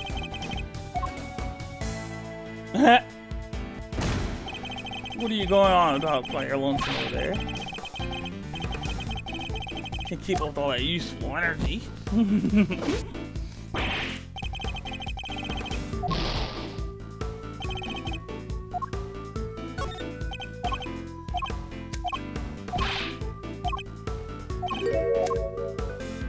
Oof.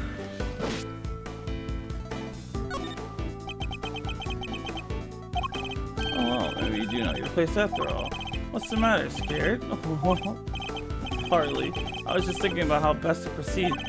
Getting answers from the elderly requires sensitivity. They can get quite emotional after all. You have no common sense whatsoever, do you? Don't you understand? Your fate rests in my hands.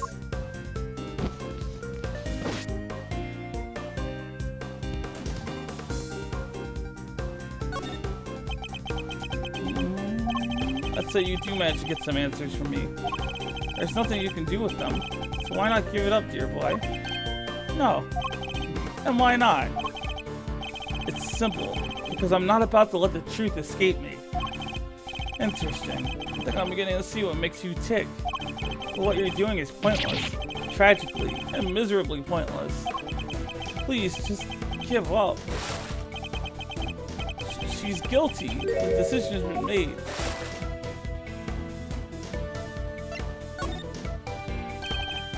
Again, your choice of words intrigues me. It's almost as if Kay's guilt had already been determined from before her arrest. What are you trying to imply? I'm implying that things haven't gone as they normally should. In fact, everything has proceeded as if Kay's arrest was the end goal right from the very start. Well, Chairman Winner, was it? That's certainly an intriguing theory.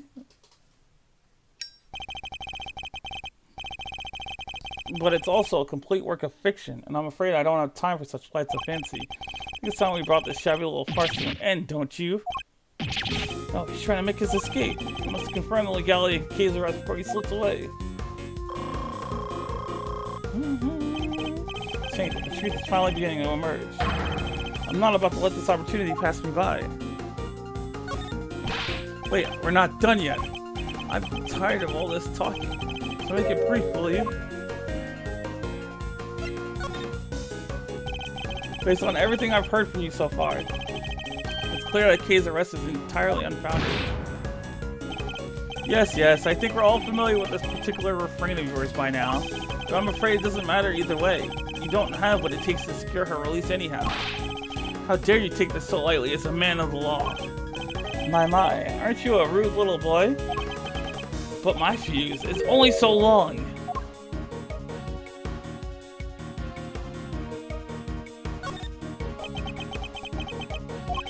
Honestly speaking, I don't have the time to waste on every last question you could dream up. I have certain responsibilities to attend to, you know. I really am quite the busy man. Or are you just pretending to be busy?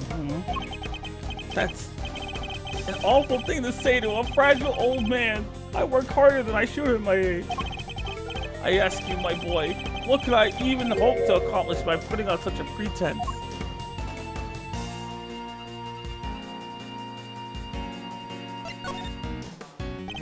I honestly don't want to talk about the case anymore. That's why you're so keen to get out of this conversation, isn't it? It's just so tragic. It really is that you would suspect me of such things. It's not a suspicion, it's a certainty. There are no clear grounds on which to base Kay's arrest for a start. Now, my boy, let's not get carried away. There's plenty of evidence to support our case. The mask, the letter, the corsage, those are all in her possession. And of course, her confession. More than enough to prove her guilt, I'd say. Those are... What's the matter? Struggling to come up with a way to explain everything away?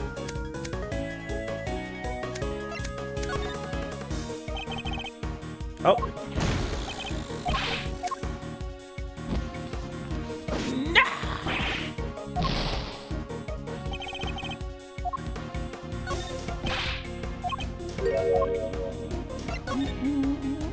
You gotta hurry!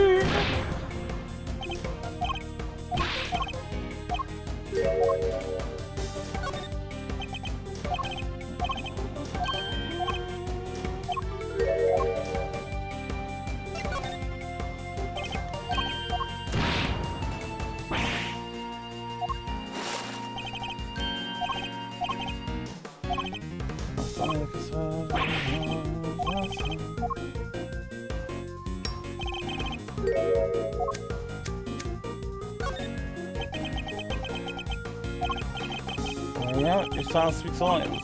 Sure, I can't count on your arguments right now, but you did let something valuable slip. What was that?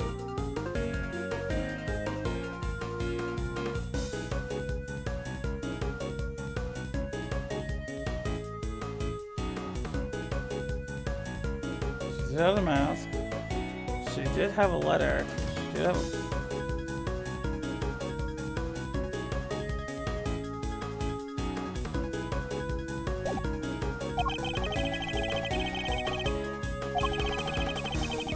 Inside out.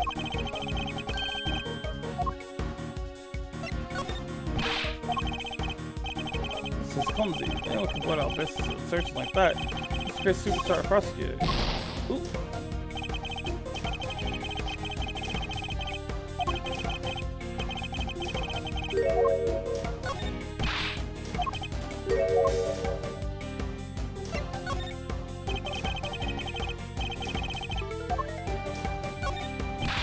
Okay, so then what about this one?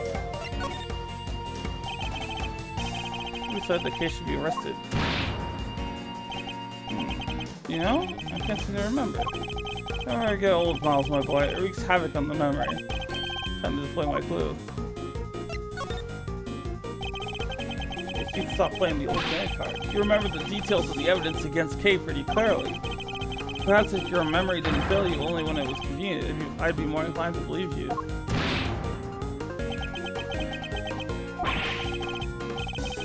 The order for case arrest. A sharp one, I'll give you that. So I could learn a thing or two from you. But it wasn't such an incurable numbskull, that is. It's a tragedy, really. I want to hear about your son. I want to know who authorized the event. You're very mean, you know that, don't you? The rest you say. I believe the order was given by... Come now, Chairman Winner. We both know it was you. Alright, you got it. You make it sound like it was somehow a bad thing, though. I have a reputation to uphold, so I guess I'd better clear up this little misunderstanding. I'll entertain your questions for a few more minutes. Let's see if I can't put your mind at ease. He knows the details of the case. Just ask the right questions. Look at that. Oh! We're but a few moves away from the truth. Seem to know the case in quite some detail. I know about lots of things, my boy. I'm just smart like that. Too bad the same can't be said about the way you handle case arrest.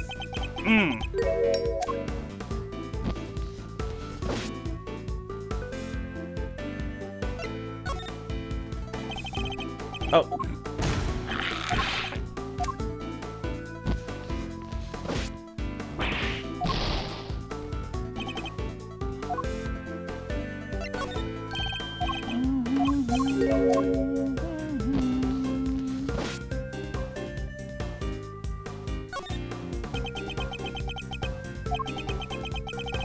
I'm a very busy man. I try to remember that I can bring this little chat to an end whenever I so choose.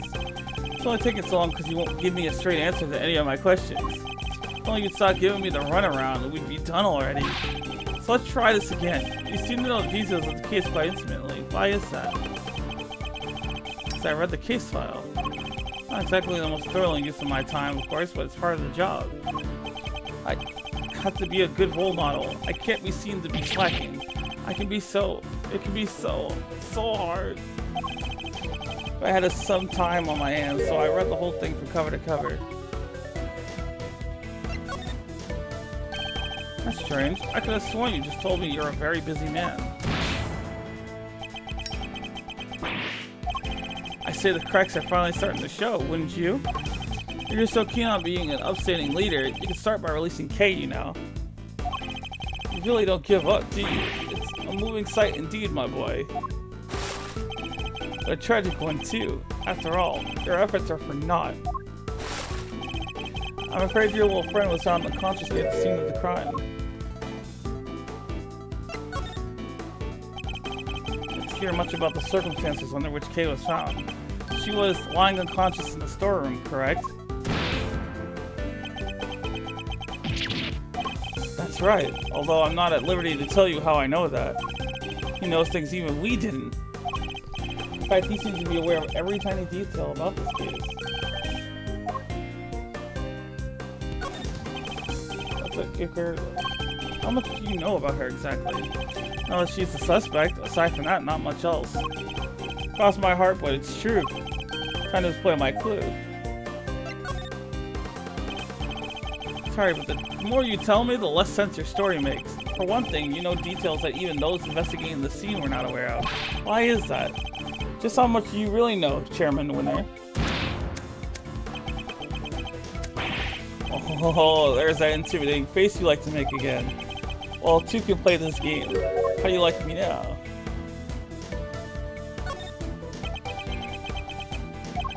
I do have to commend you on your doggedness. It really is something. I'll take that as a compliment. Take it however you like, but wrap this up, will you? I just don't have the stamina anymore. She's the culprit, the only possible suspect. Just accept that already. How much more evidence did you want us to load her down with, for goodness sake? Load her down with? Yet another interesting turn of phrase. One that makes it sound a lot like the items Kay was carrying might have been foisted upon her. Impressive. You really do pay attention, don't you? It's no wonder they used to call you a prodigy, Mr. Ex-Prosecutor. I think you know the answer to your own question by now. Why don't you just go ahead and say it? I want to hear it from you. Finally time to shed light on the truth. Let's let this play one last move. Kay is innocent. No, my boy. That's just clumsy. Anyone could blurt out. Kay was framed. The true culprit set it all up so she would take the fall instead. That is my answer, and I won't let you deny it any longer.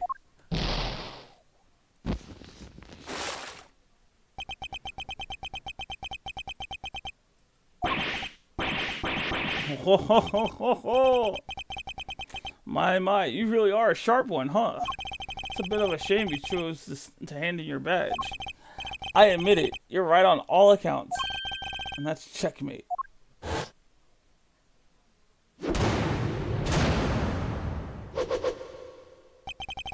You knew Kay wasn't the real murderer, and yet you still had her arrested. What's worse, you thought you could get away with it. Well, you won't. Not if I can help it. Here you go with that naivety again, my boy. I guess that was always your problem.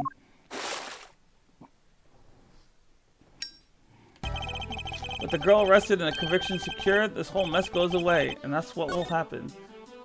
You know what will happen is we're gonna get this save out the way so that we don't have to worry about this later on.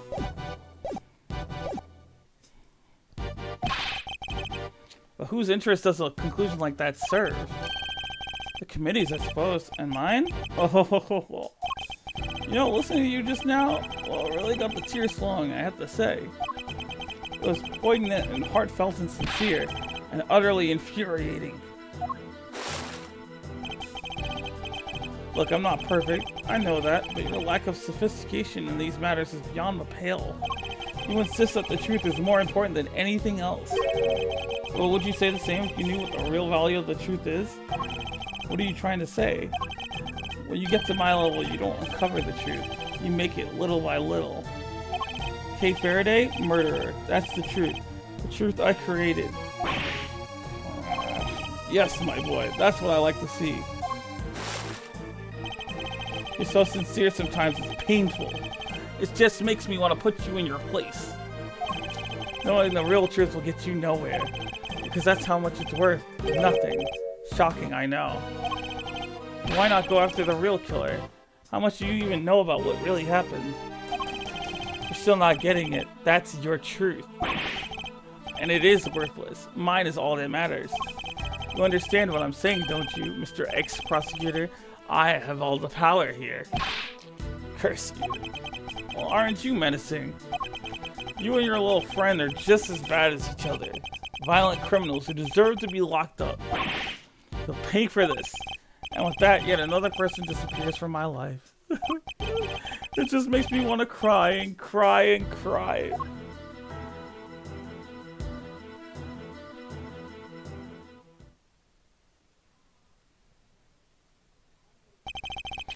planning to disappear just yet, Chairman Winner. There's still the hearing later today. Just you wait. One way or another, I'll prove Kay's innocence to the world then. Damn, we just hopping right into it, huh? Oh, look at my girl Verity over here, looking crisp. I love her. 10 members, over a majority are present. I recall this hearing to order. They are gathered here today to assess the professional competency of Prosecutor Miles Edgeworth. Here in the sight of the goddess, we do solemnly swear to pass fair and frank judgment. Fair and frank? Don't make me laugh. Verity, if you would be so kind as to summarize the case against Mr. Edgeworth. On April 5th, despite having been advised of the illegality of an investigation he was conducting, the accused refused to desist and eventually had to be detained by myself and Chairman Winner. His actions compromised the investigation into the murder of a certain defense attorney. And despite having been presented with copious evidence of her guilt, he continues to insist that the suspect, one Kay Faraday, is innocent of all charges. Perhaps you could explain the details of the murder to us as well? Of course. On the morning of the 5th, the body of the victim was found here in the committee chamber.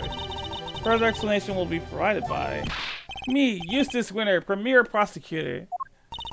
The floor is yours, Mr. Winner. The murder itself happened late on the night of the 4th. I thought it was, oh wait, yeah, no, it was the 4th. The victim was Miss Rosie Ringer. That same night, an illicit auction was being held here in this very room. Ringer took part in that auction, I think. Yeah. Meaning that the murder took place sometime during the auction.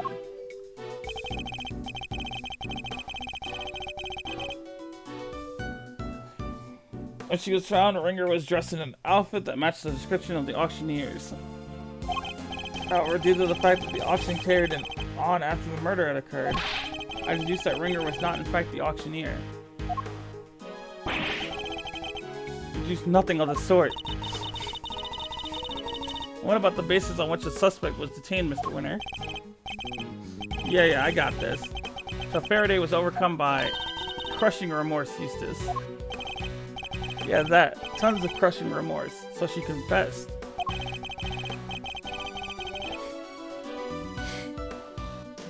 According to her confession, she was on the roof of this building when she encountered a person in a red raincoat on the viewing platform. And that person was Miss Ringer, I take it? Precisely, Mr. Chairman. The killer dressed the victim in the auctioneer's outfit after the fact. But at the time when she was killed, Miss Ringer was wearing a red raincoat. And who won the race to find that raincoat nearby? Me, that too. Did you? I thought it was somebody from forensics. Strictly speaking, it was found by one of the forensic investigators under Mr. Winter's command. I knew it! The blood analysis on the coat showed that it was indeed Miss Ringer who had worn it. And the suspect's confession was the final nail in the coffin. She confirmed having committed the murder. So as you can see, Kay Faraday was the killer. There's no way anybody else could have done it. Alright, Miles, I expect you to have some objections. Let's get them out of the way, shall we? I have no objections, Chairman Winner. Well now, is that so? I thought it would have taken more than a single night in detention. No objections in the matter of my unauthorized investigation, that is. But in the matter of Miss Faraday's supposed guilt, I have plenty. Overruled.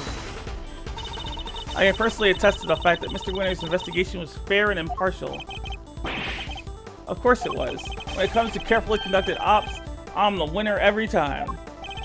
You know, Miles, it's within my power to offer you a plea deal of sorts. If, and this is purely a hypothetical, of course, you were to withdraw your objections, you might wake up tomorrow to find yourself the proud owner of a seat on this committee. So he's just openly bribing this man in public. So I ask you again, do you have any objections, Mr. Edgeworth? If you think you can buy my silence, think again. You will watch your mouth. Only if the chairman watches his. That man Miles has never grown up a day in his life, I promise. He's only gotten smarter, he hasn't gotten older. I didn't come here to talk about committee seats, I came here to talk about the murder case. I demand a statement under oath, and I won't rest until I have one. I want to know exactly what the committee's view on the incident is. You want to put us on trial, my boy? Very well, if it will make you happy. Verity, please provide Mr. Edgeworth with the materials pertaining to the case. Really? But sir, this will be his last hurrah, so let's humor him with the send-off he desires. If you say so, Mr. Chairman. Yeah! Ow. You have no objections to Verity presenting the committee, I assume? None whatsoever. Mr. Edgeworth, don't worry, Kay. Everything will be fine, you'll see. Yeah! Ms. Ringer attended the auction as a potential buyer. The red raincoat was one of the items up for sale. So our assumption is that after winning and paying for it, she left the auction with her purchase. The only exit from the storeroom was, of course, the hatch leading up onto the roof. After she had emerged onto the viewing platform, that's when Miss Ringer was attacked by Miss Faraday. Shortly thereafter, her flame went out, and thus concludes the committee's view of the case. Raincoat was on offer that night? Is that really true? We believe so, yes. You remember the failed assassination attempt on the president of Zhang Fa, I assume? The raincoat is a piece of evidence from that case. It should, of course, have remained safely under lock and key in the appropriate facility. But our inquiries revealed that it did, in fact, go missing under mysterious circumstances. And wound up in the auction along with everything else. That makes sense, I suppose. Wonderful work, Verity. Just wonderful. Crystal clear as ever. I don't know if we're gonna have time for this. You flatter me, sir. Now, Mr. Edgeworth, perhaps you could save us all some time and simply admit defeat. I'll do no such thing, thank you very much. Very well. It's good to know that you still have some fight in you. It is? Why? Come to think of it, she said some strange things when she visited me this morning, too. What exactly is she up to? You need to see the It's ringing her attendant. Potential So our assumption is that after winning and paying for it, she was auction with her purchase. Took from the storeroom was, of course, the hatch leading up onto the roof. After she went into the viewing platform, that's when Mr. Fared. Shortly after, her flame went out, and thus concludes.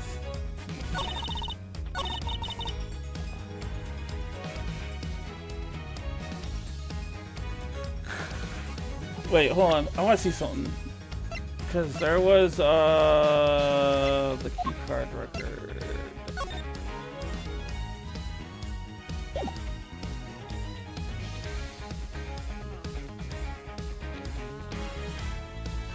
Hold on. I don't trust what I got going on here.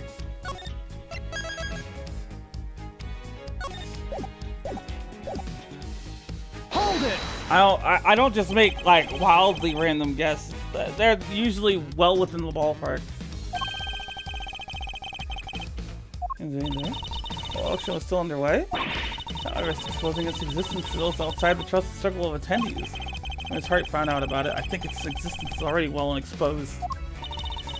The rules of the auction stated that attendees were to enter and leave via the hatch in the roof. Ms. Ringer had no reason not to follow those rules, and given where the murder took place, we know that she must have done so.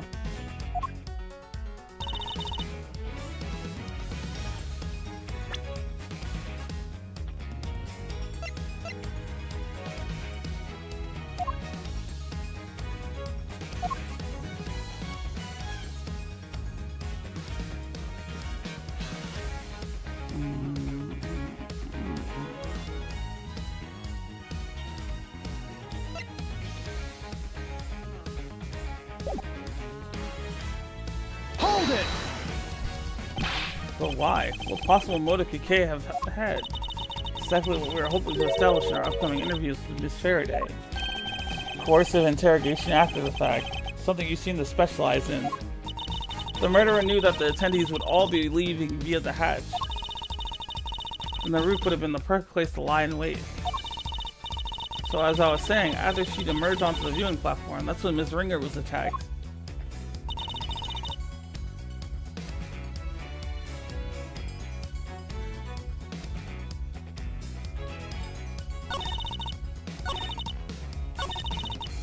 After winning a thing for it, local auction for purchase.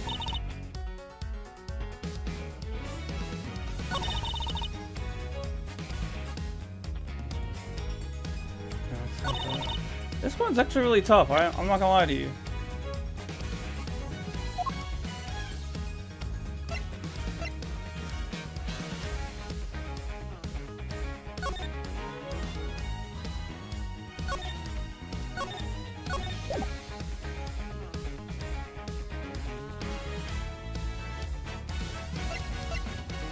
Trying to figure out what exactly I'm looking for here.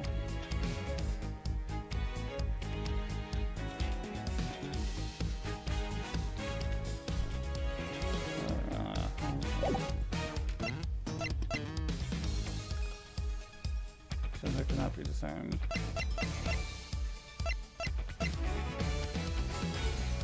Maybe here?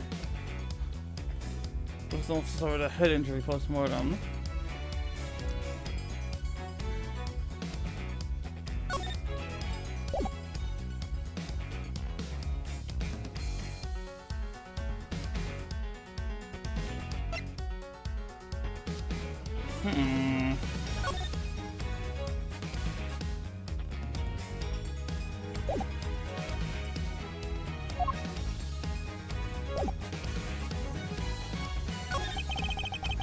Theories that the victim had to admit on the roof once when the murder took place. I was assumed the view in the platform was the scene of the crime.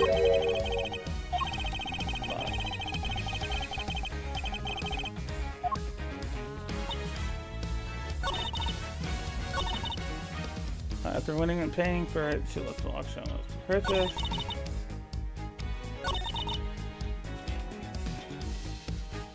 Right, so this is where we need to be. Objection! But that's not what we're looking for.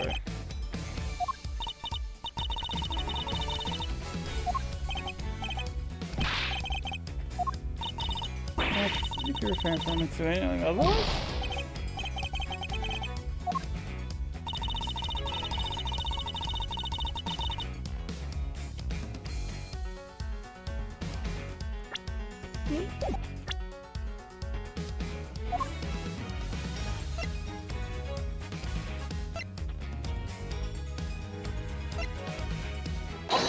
Oh yeah!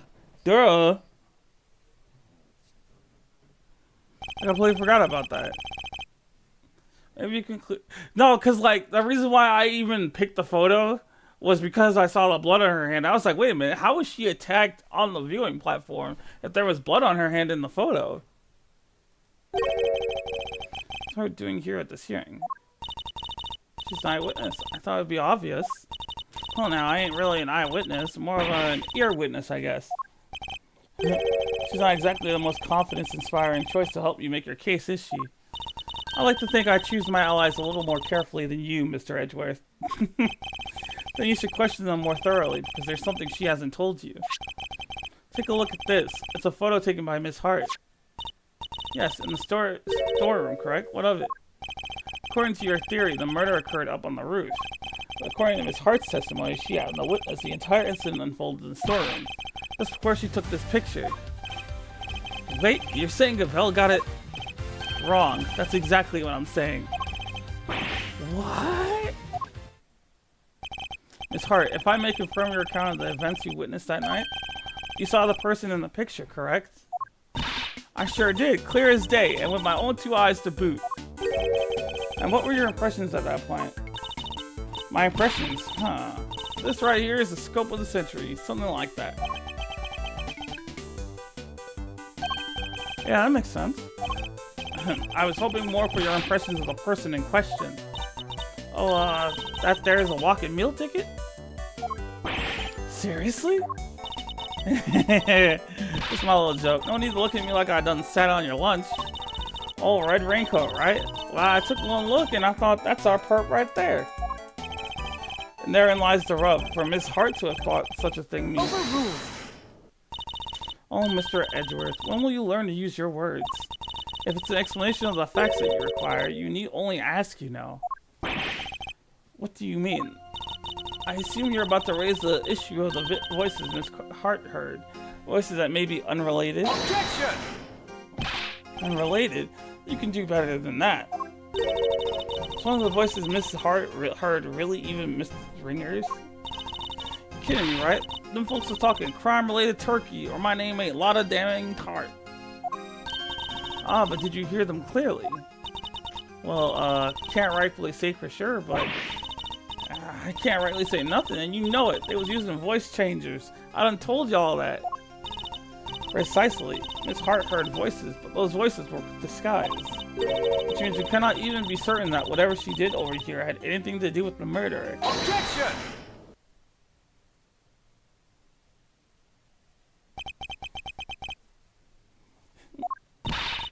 You don't need to yell objection in order to sigh at me, Mr. Edgeworth. Look at her. I love her. Since I overestimated you, Judge Gavelle. Nonsense. Verity's the best of us, my boy. The very best. And yet she believes that what Miss Hart heard might not have had anything to do with the murder? Even supposing that that's the case, it doesn't prove the murder didn't happen in the storeroom. The incident happened before the victim was able to go up to the roof. That much we can say for certain. I can tell you why.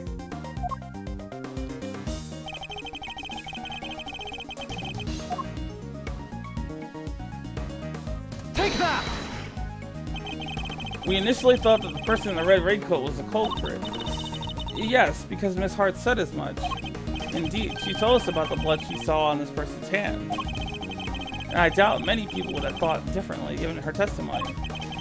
Ergo, if this person is the killer, then the blood we see would be from when they attacked the victim. But knowing what we know now, that this person is in fact the victim, it recontextualizes everything. The presence of the blood still shows that the picture was taken after the attack. But now, it tells us something very important about the victim too.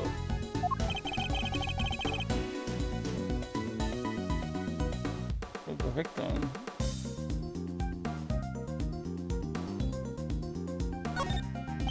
Oh wait, hold on.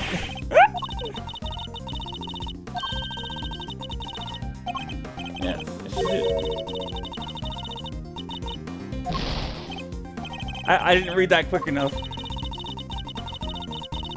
That sounds like the attacker, and there's blood dripping from the person's hand. Dang, Chris, I didn't even know you were still here. That can mean only one thing about the victim. She tells up the victim.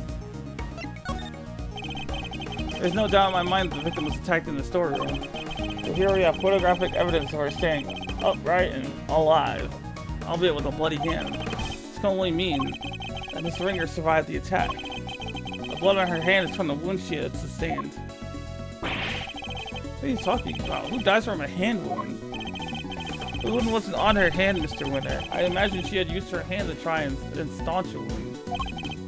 That's right. While it's impossible to tell from this angle, the victim was already mortally wounded here. Oh, well, that certainly would change things, wouldn't it?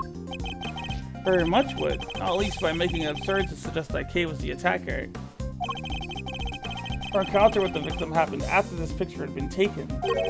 After the victim had already been attacked and was in critical condition.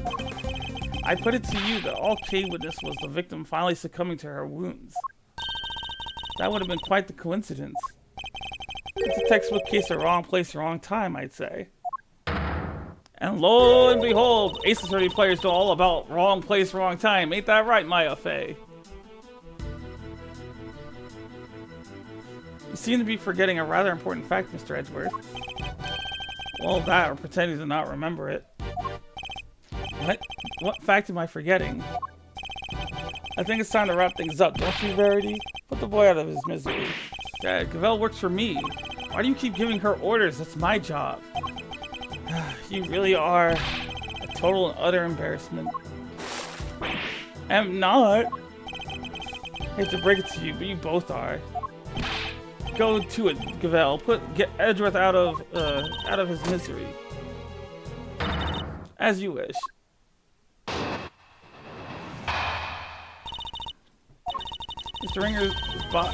Ms. Ringer's body was found with 3 wounds in its chest.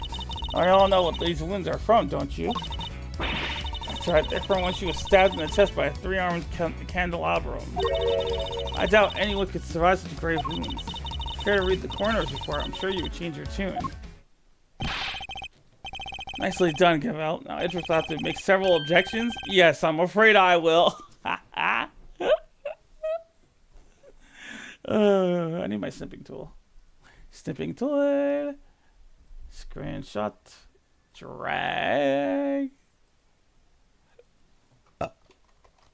Edgeworth objections. And voila.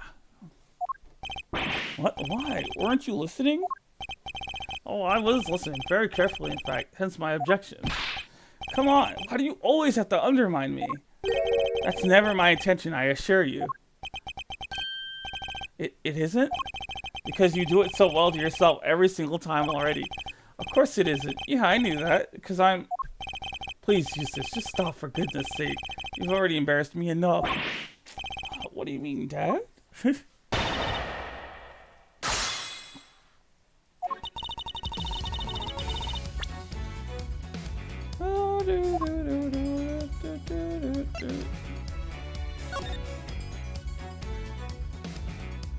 Wow, kind of.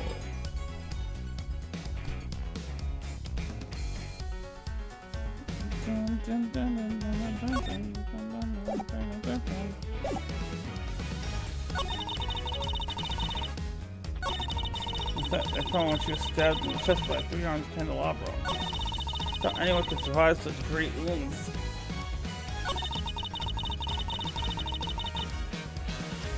Hold it! Positive is set of 3 puncture wounds on the left side of the chest inflicted by a candle holder. Confirms the basis of my own conclusions. In other words, if I disprove what it says, I disprove your conclusions too.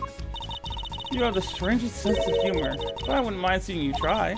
However, before you do, I would advise you to read that report very carefully. After all, I'm not interested in your opinions, only in solidly grounded deductions. Very well, then you shall have my deductions. Oh, Mr. Edgeworth. Don't worry, Kay. Everything will be alright. I need to find something to prove that the victim was still alive and breathing immediately after the attack. If I can't, Kay's fate will be sealed.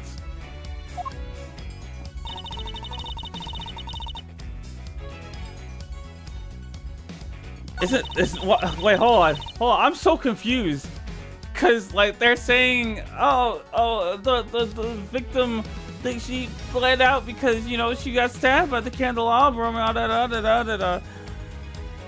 and obviously that's, you know, not necessarily true, or not immediately true anyway. But if at the end of the day, what am I trying to say here? Oh, we have the photo that she was walking around after the attack, so like... Hold it! I do. Perhaps we should ask Mr. Winter. He does, I'm sure. Don't you, Eustace? Who, me? Oh, you bet I do. I know this case inside out. Who does he think he's fooling? Eustace, my boy, make an old man happy and at least glance at the coroner's report, would you? Sure, let's see. Yada yada, 3 puncture wounds, blah blah, candle holder. No way, that's what they use? Crazy. I am, precisely. The wounds are inflicted just as Eustace says. Hold it! And you're sure the stabs to the chest were the cause of death? There's no doubt about that? None. One of the spikes of the candelabrum even pierced the victim's heart. Unless you mean to call Dr. Hurt's professional opinion in question, we can only treat that as fact. Coroner's opinion backing up my own winning ones, now that's what I call a flawless victory. Well, I'm certainly not about to ignore the coroner's findings. Hey, what about my findings? Can't just ignore them. But the cause of death really was the puncture wounds to the chest from the candelabrum. I've seen the contradict on the pieces of evidence we gathered. It's not just ignoring my findings, it's ignoring me! Do something, Gavel! As you wish. At the very least, I will ensure that you cannot ignore my own conclusions.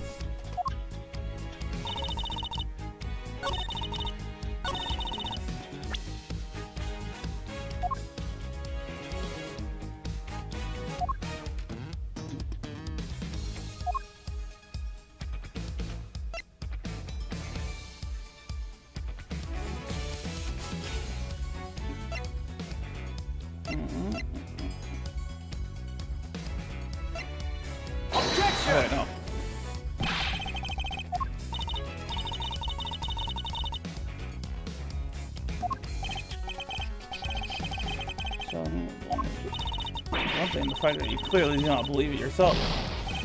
I love that interaction between them. He's like, what's wrong with my statement?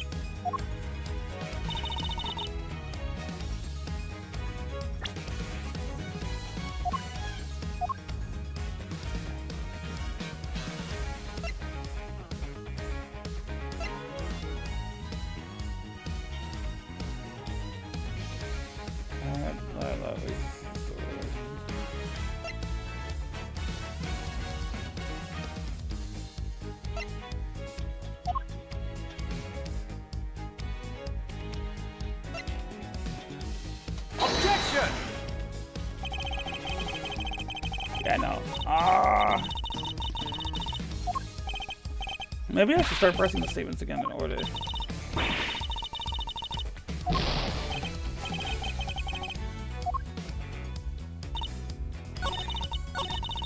Hold it! Not necessarily have died instantly. We can say that much at least. Perhaps, but she would surely not have lived for longer than a few moments either. So there are people who could survive even if you stab them in the chest? Sure, there might be, and there might not be too. So which is it? Trust me, there are not. And in case you're still tempted to believe there might be, I don't know! I don't know, because we literally saw Apollo's dad get filled with bullets and he was just taking them down.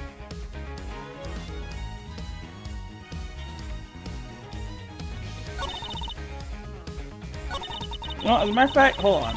Let's go ahead and read that corner report again. Just to make sure.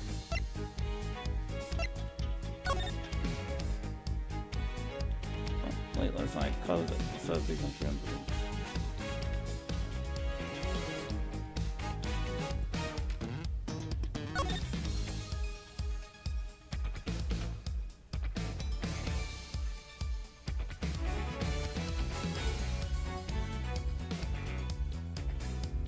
oh, I guess you put them on the sticks. Okay.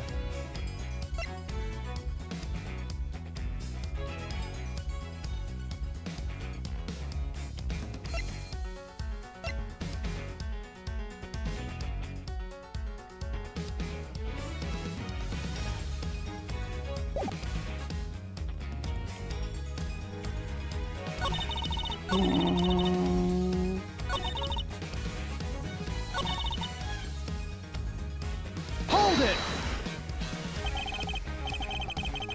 Pleasant. See if the perpetrator of this collect pays for their sins. If you could please continue on, Judge Gavel. Very well, as I was saying, there were 3 wounds.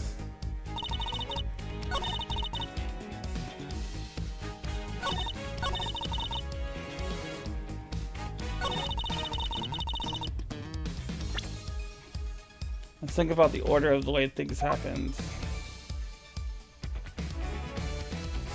Although, then again... Objection! I'm sorry. I just wanted to see if it would work.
Hold it!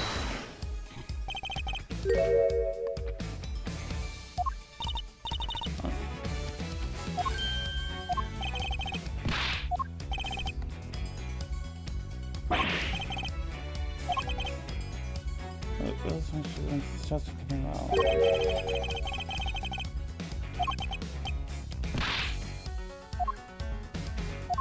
Right.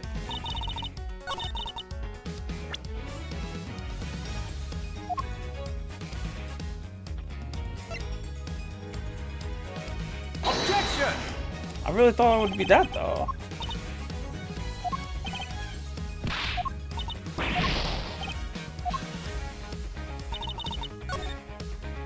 Ugh.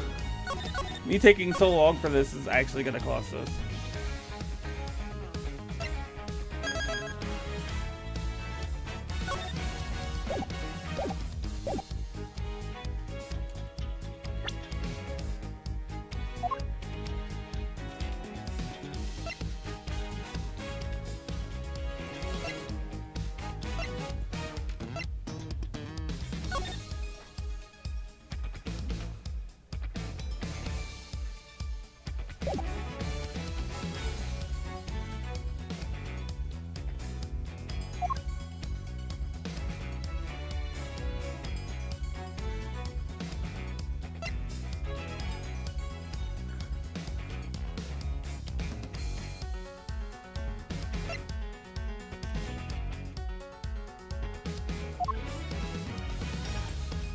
Hold on. Let's examine this first.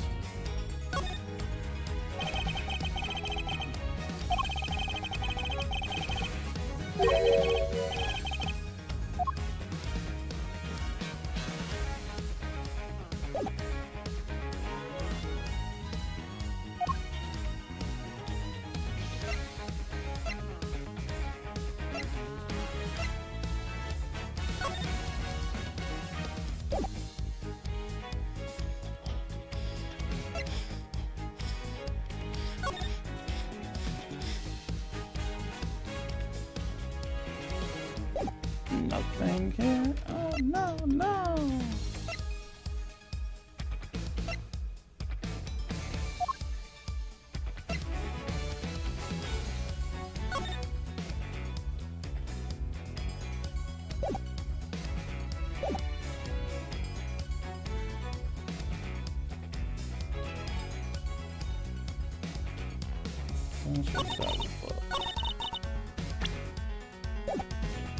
But if it is a candelabrum, then it contradicts one of our pieces of evidence.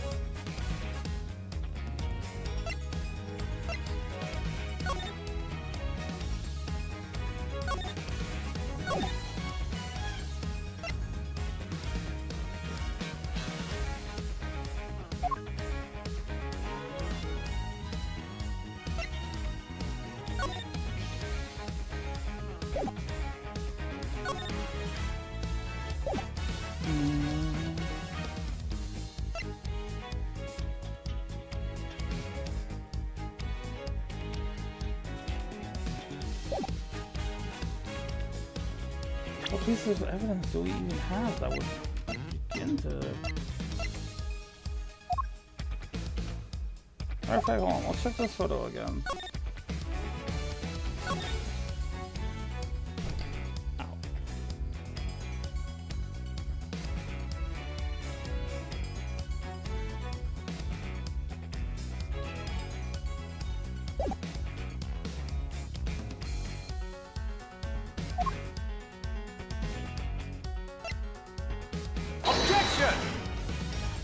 Oh yeah, no, I don't know. I actually don't know.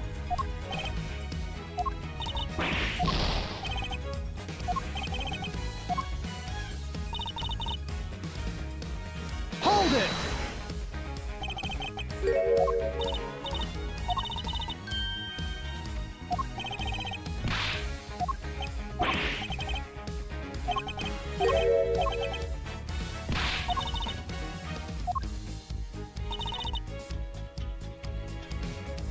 Hold it! Not necessarily like that.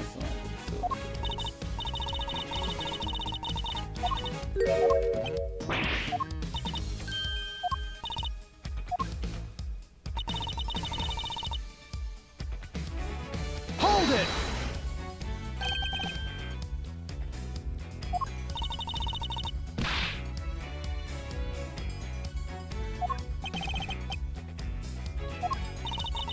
Let's turn this up here.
know, the crazy thing is I'm pretty sure this stumped me back then, too. They're from when she was stabbed in the chest by a 3-round candelabra.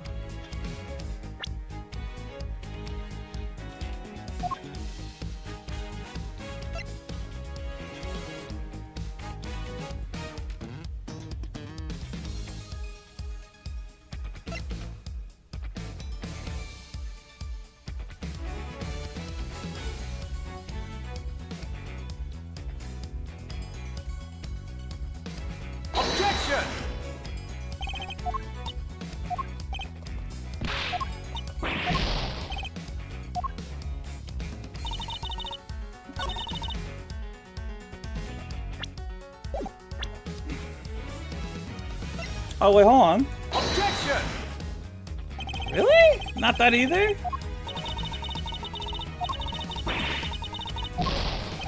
You know what, Chris? When you figure out what the answer is, then you can talk mess.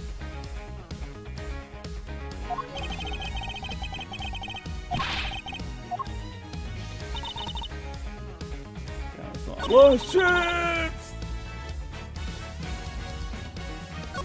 Or is it? No, not there. Not there. Anywhere but there.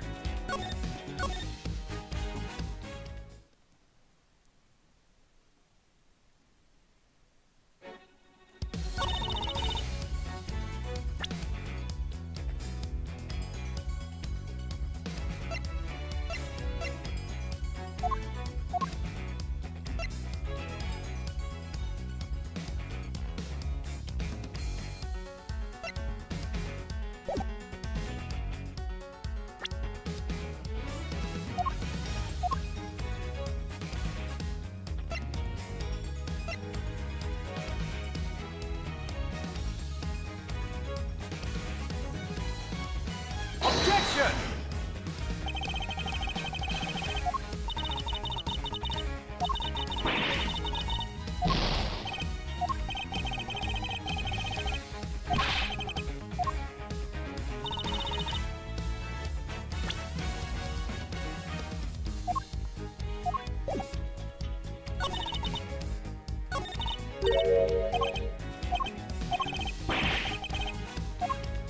I like how the game doesn't give you a hint either. It's like, yeah.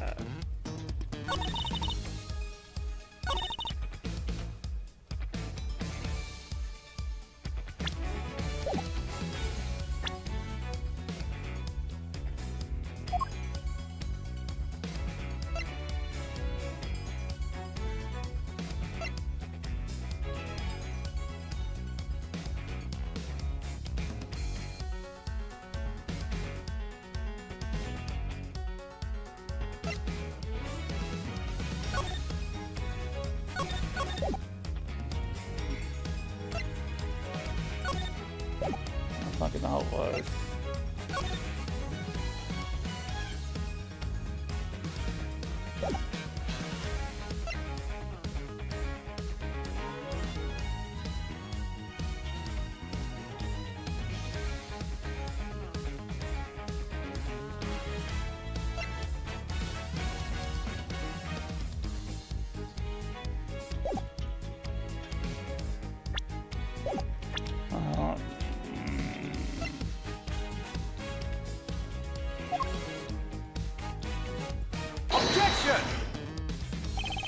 You know what I'm really about to do? I'm about to just start throwing shit out the wall. Because clearly, I have no idea what's going on. I really don't.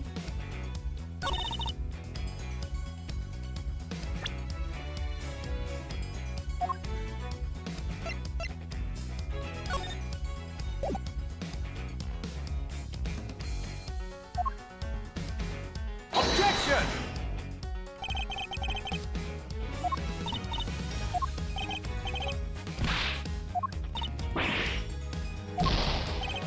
I don't know. For the life of it, I genuinely don't know.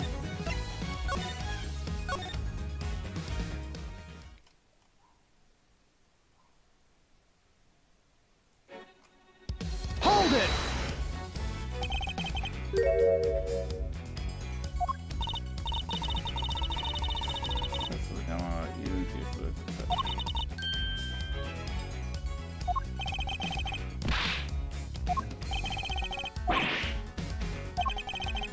Well, that really was the puncture once the chest in the candelabra.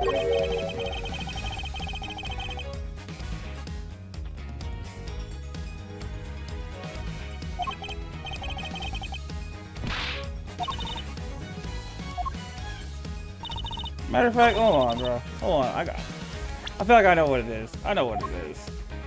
Objection! No, of course not.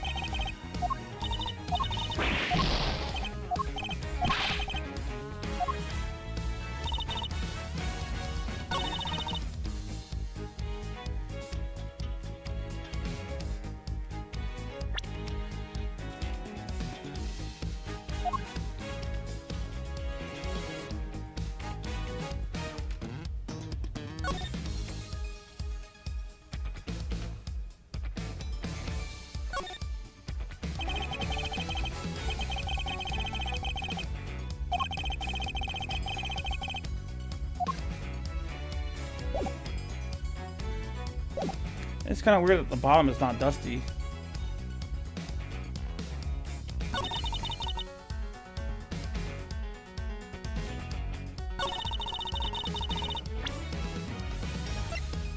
What other things can I examine? I feel like examining is what I should be doing. What time is it?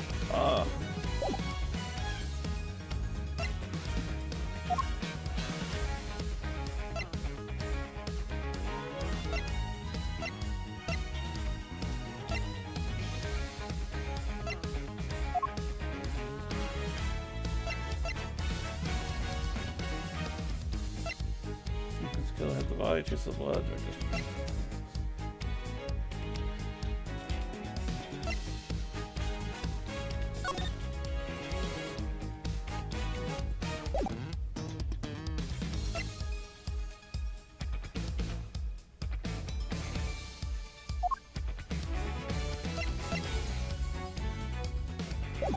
Anyway,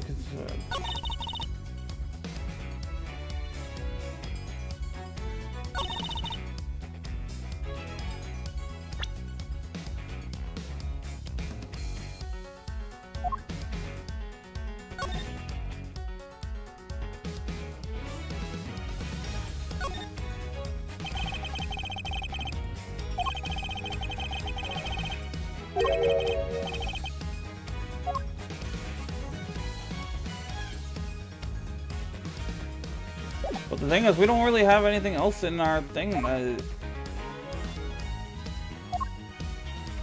Maybe the mask. But it said that the masks themselves were made out of true plastic. I doubt he headbutted her or whatever.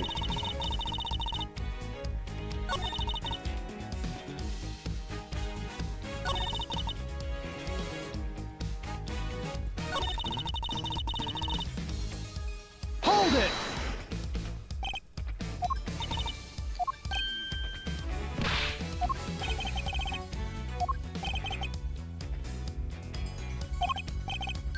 Yeah, three functions.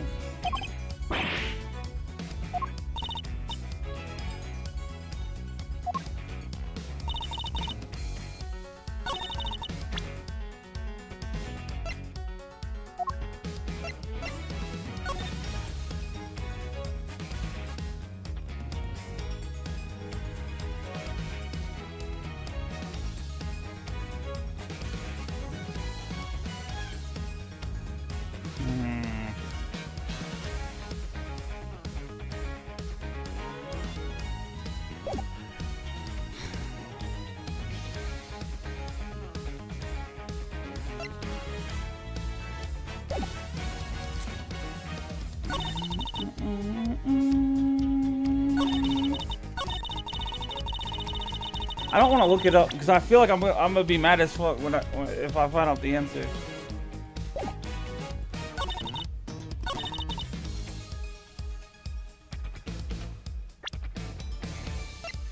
Objection!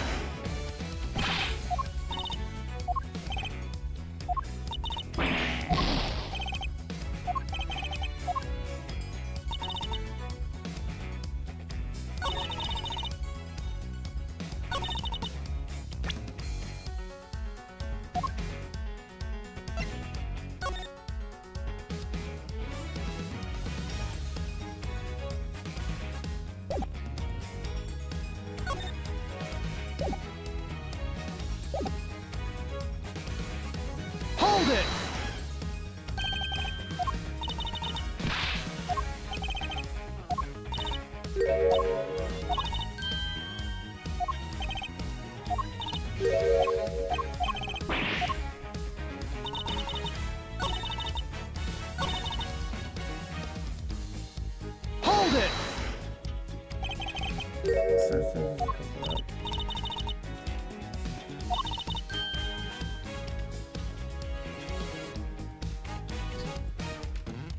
Let me see something.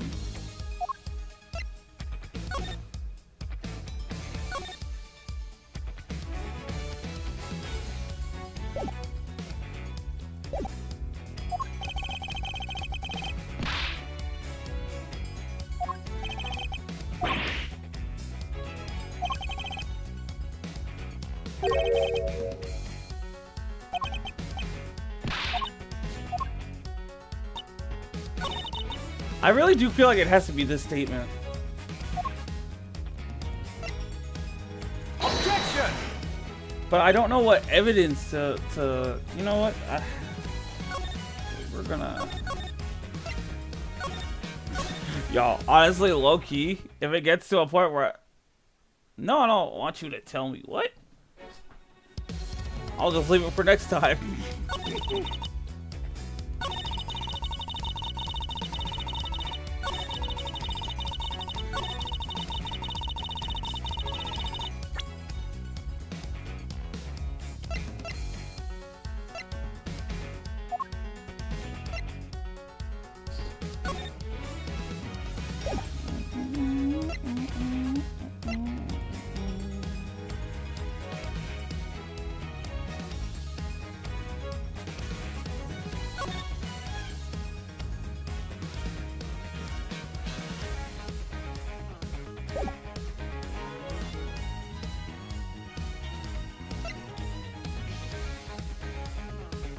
Objection!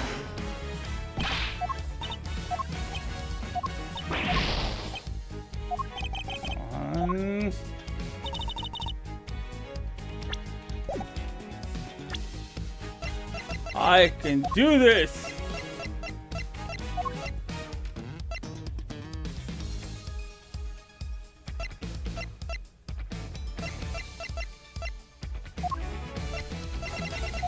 One second thought.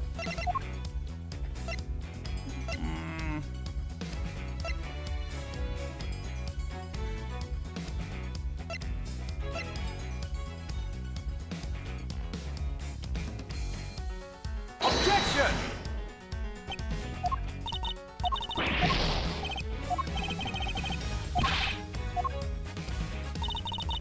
Hold it!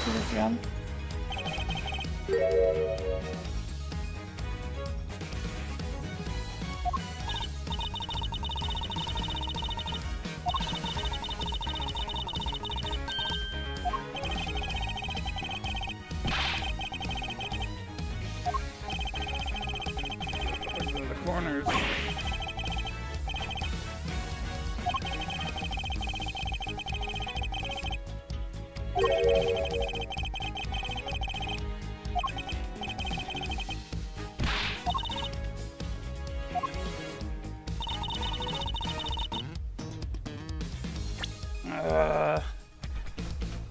I mean,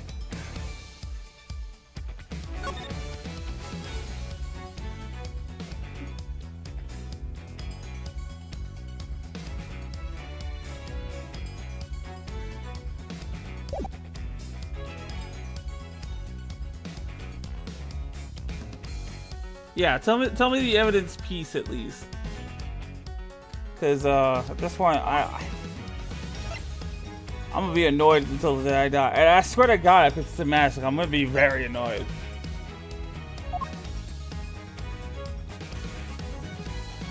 Oh, raincoat.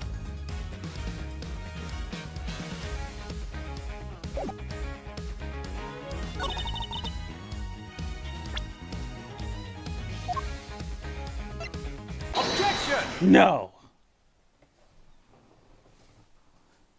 I swear I presented that like that was one of the first things I presented it. I think. I don't even know.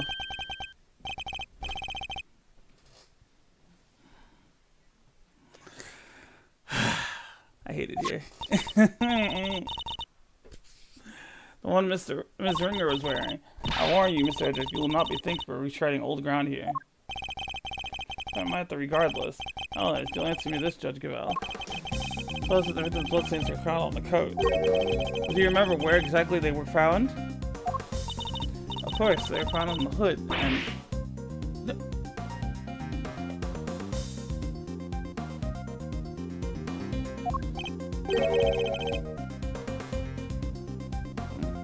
Sorry. Where's my... Okay. And was blood found anywhere else on the raincoat? No, it was not. Doesn't that strike you as odd? The victim died of stab wounds to the chest. Wouldn't that lead one to expect to find bloodstains in that area? And yet, there was blood only on the hood. Wait, let me see something real quick. Let me see something. You can't even see blood on the hood. Like, what? How am I supposed to know that? Literally, how was I supposed to know that?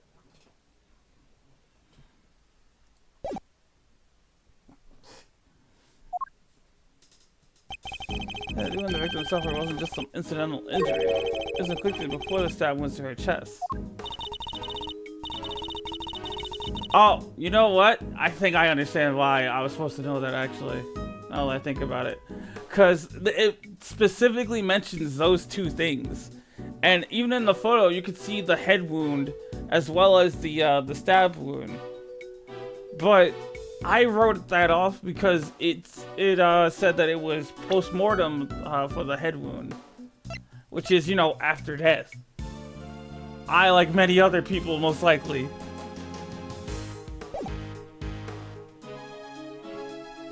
The victim did sustain the head injury first. But that's weird then. But it obviously... So I don't know if you know this, okay, but the evidence usually doesn't lie. And for this particular thing,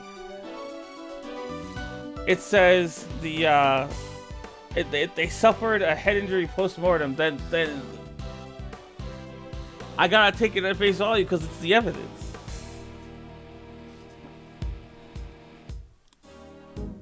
Then again, now that I think about it,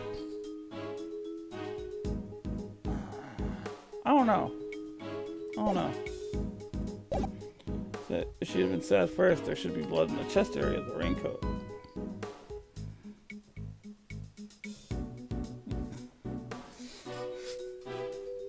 Well, actually, the answer itself is probably gonna shock you to that. The injury had been inflicted on her. See at this point, but the head injury came before the chest wound. What difference would it make? Why does it change our understanding of the case? It changes things a great deal. In fact, it raises an even more fundamental contradiction. That's quite the bold claim, Mr. Edgeworth. So admit you have me intrigued. Right, you could show us this fundamental contradiction with some evidence.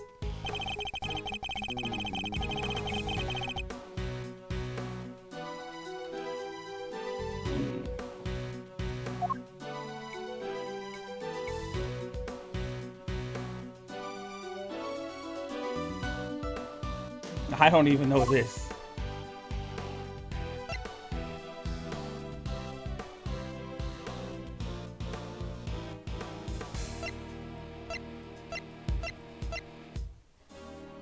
Hold on.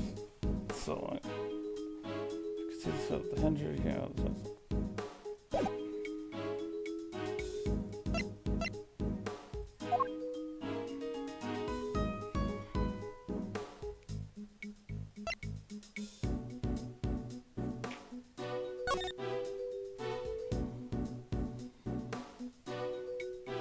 Functions on the side of the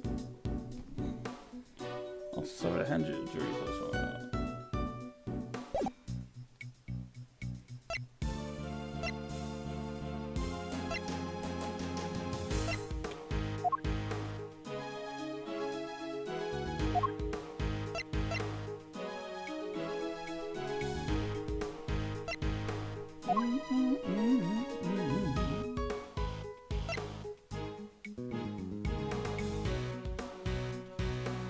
Could have been that. Take that! No, of course not.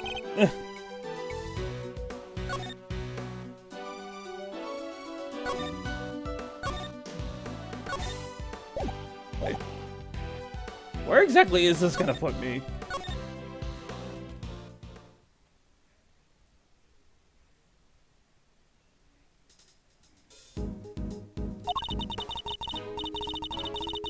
Okay, good. That's perfect. That's actually exactly where I wanted it to put me. Save scumming. Yeah. Yeah. That's the Ace Attorney way. Plus, this case is a lot more complicated than I originally thought. I have no shame in this. By the way, I now know your identity based off of what you just said. It's funny, too. Oh my god. Well, unfortunately, a lot of us aren't as smart as you.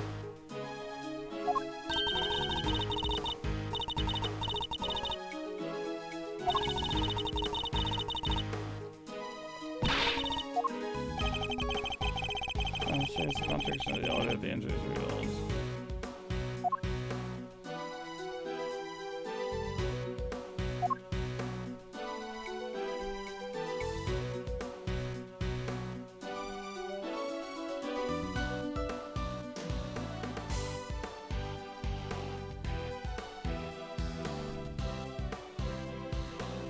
Take that!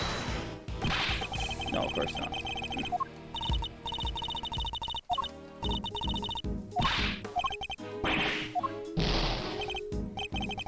Everyone's against me! After the victim was stabbed.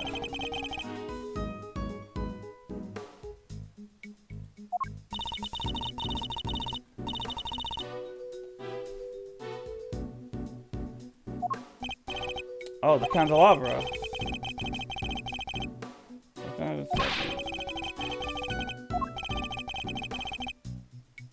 No, no. Take that! That's right. Yeah. Oh my god. Duh. Man, you know what? I gotta get ready for work. Like I said, I wouldn't have time to finish this anyway.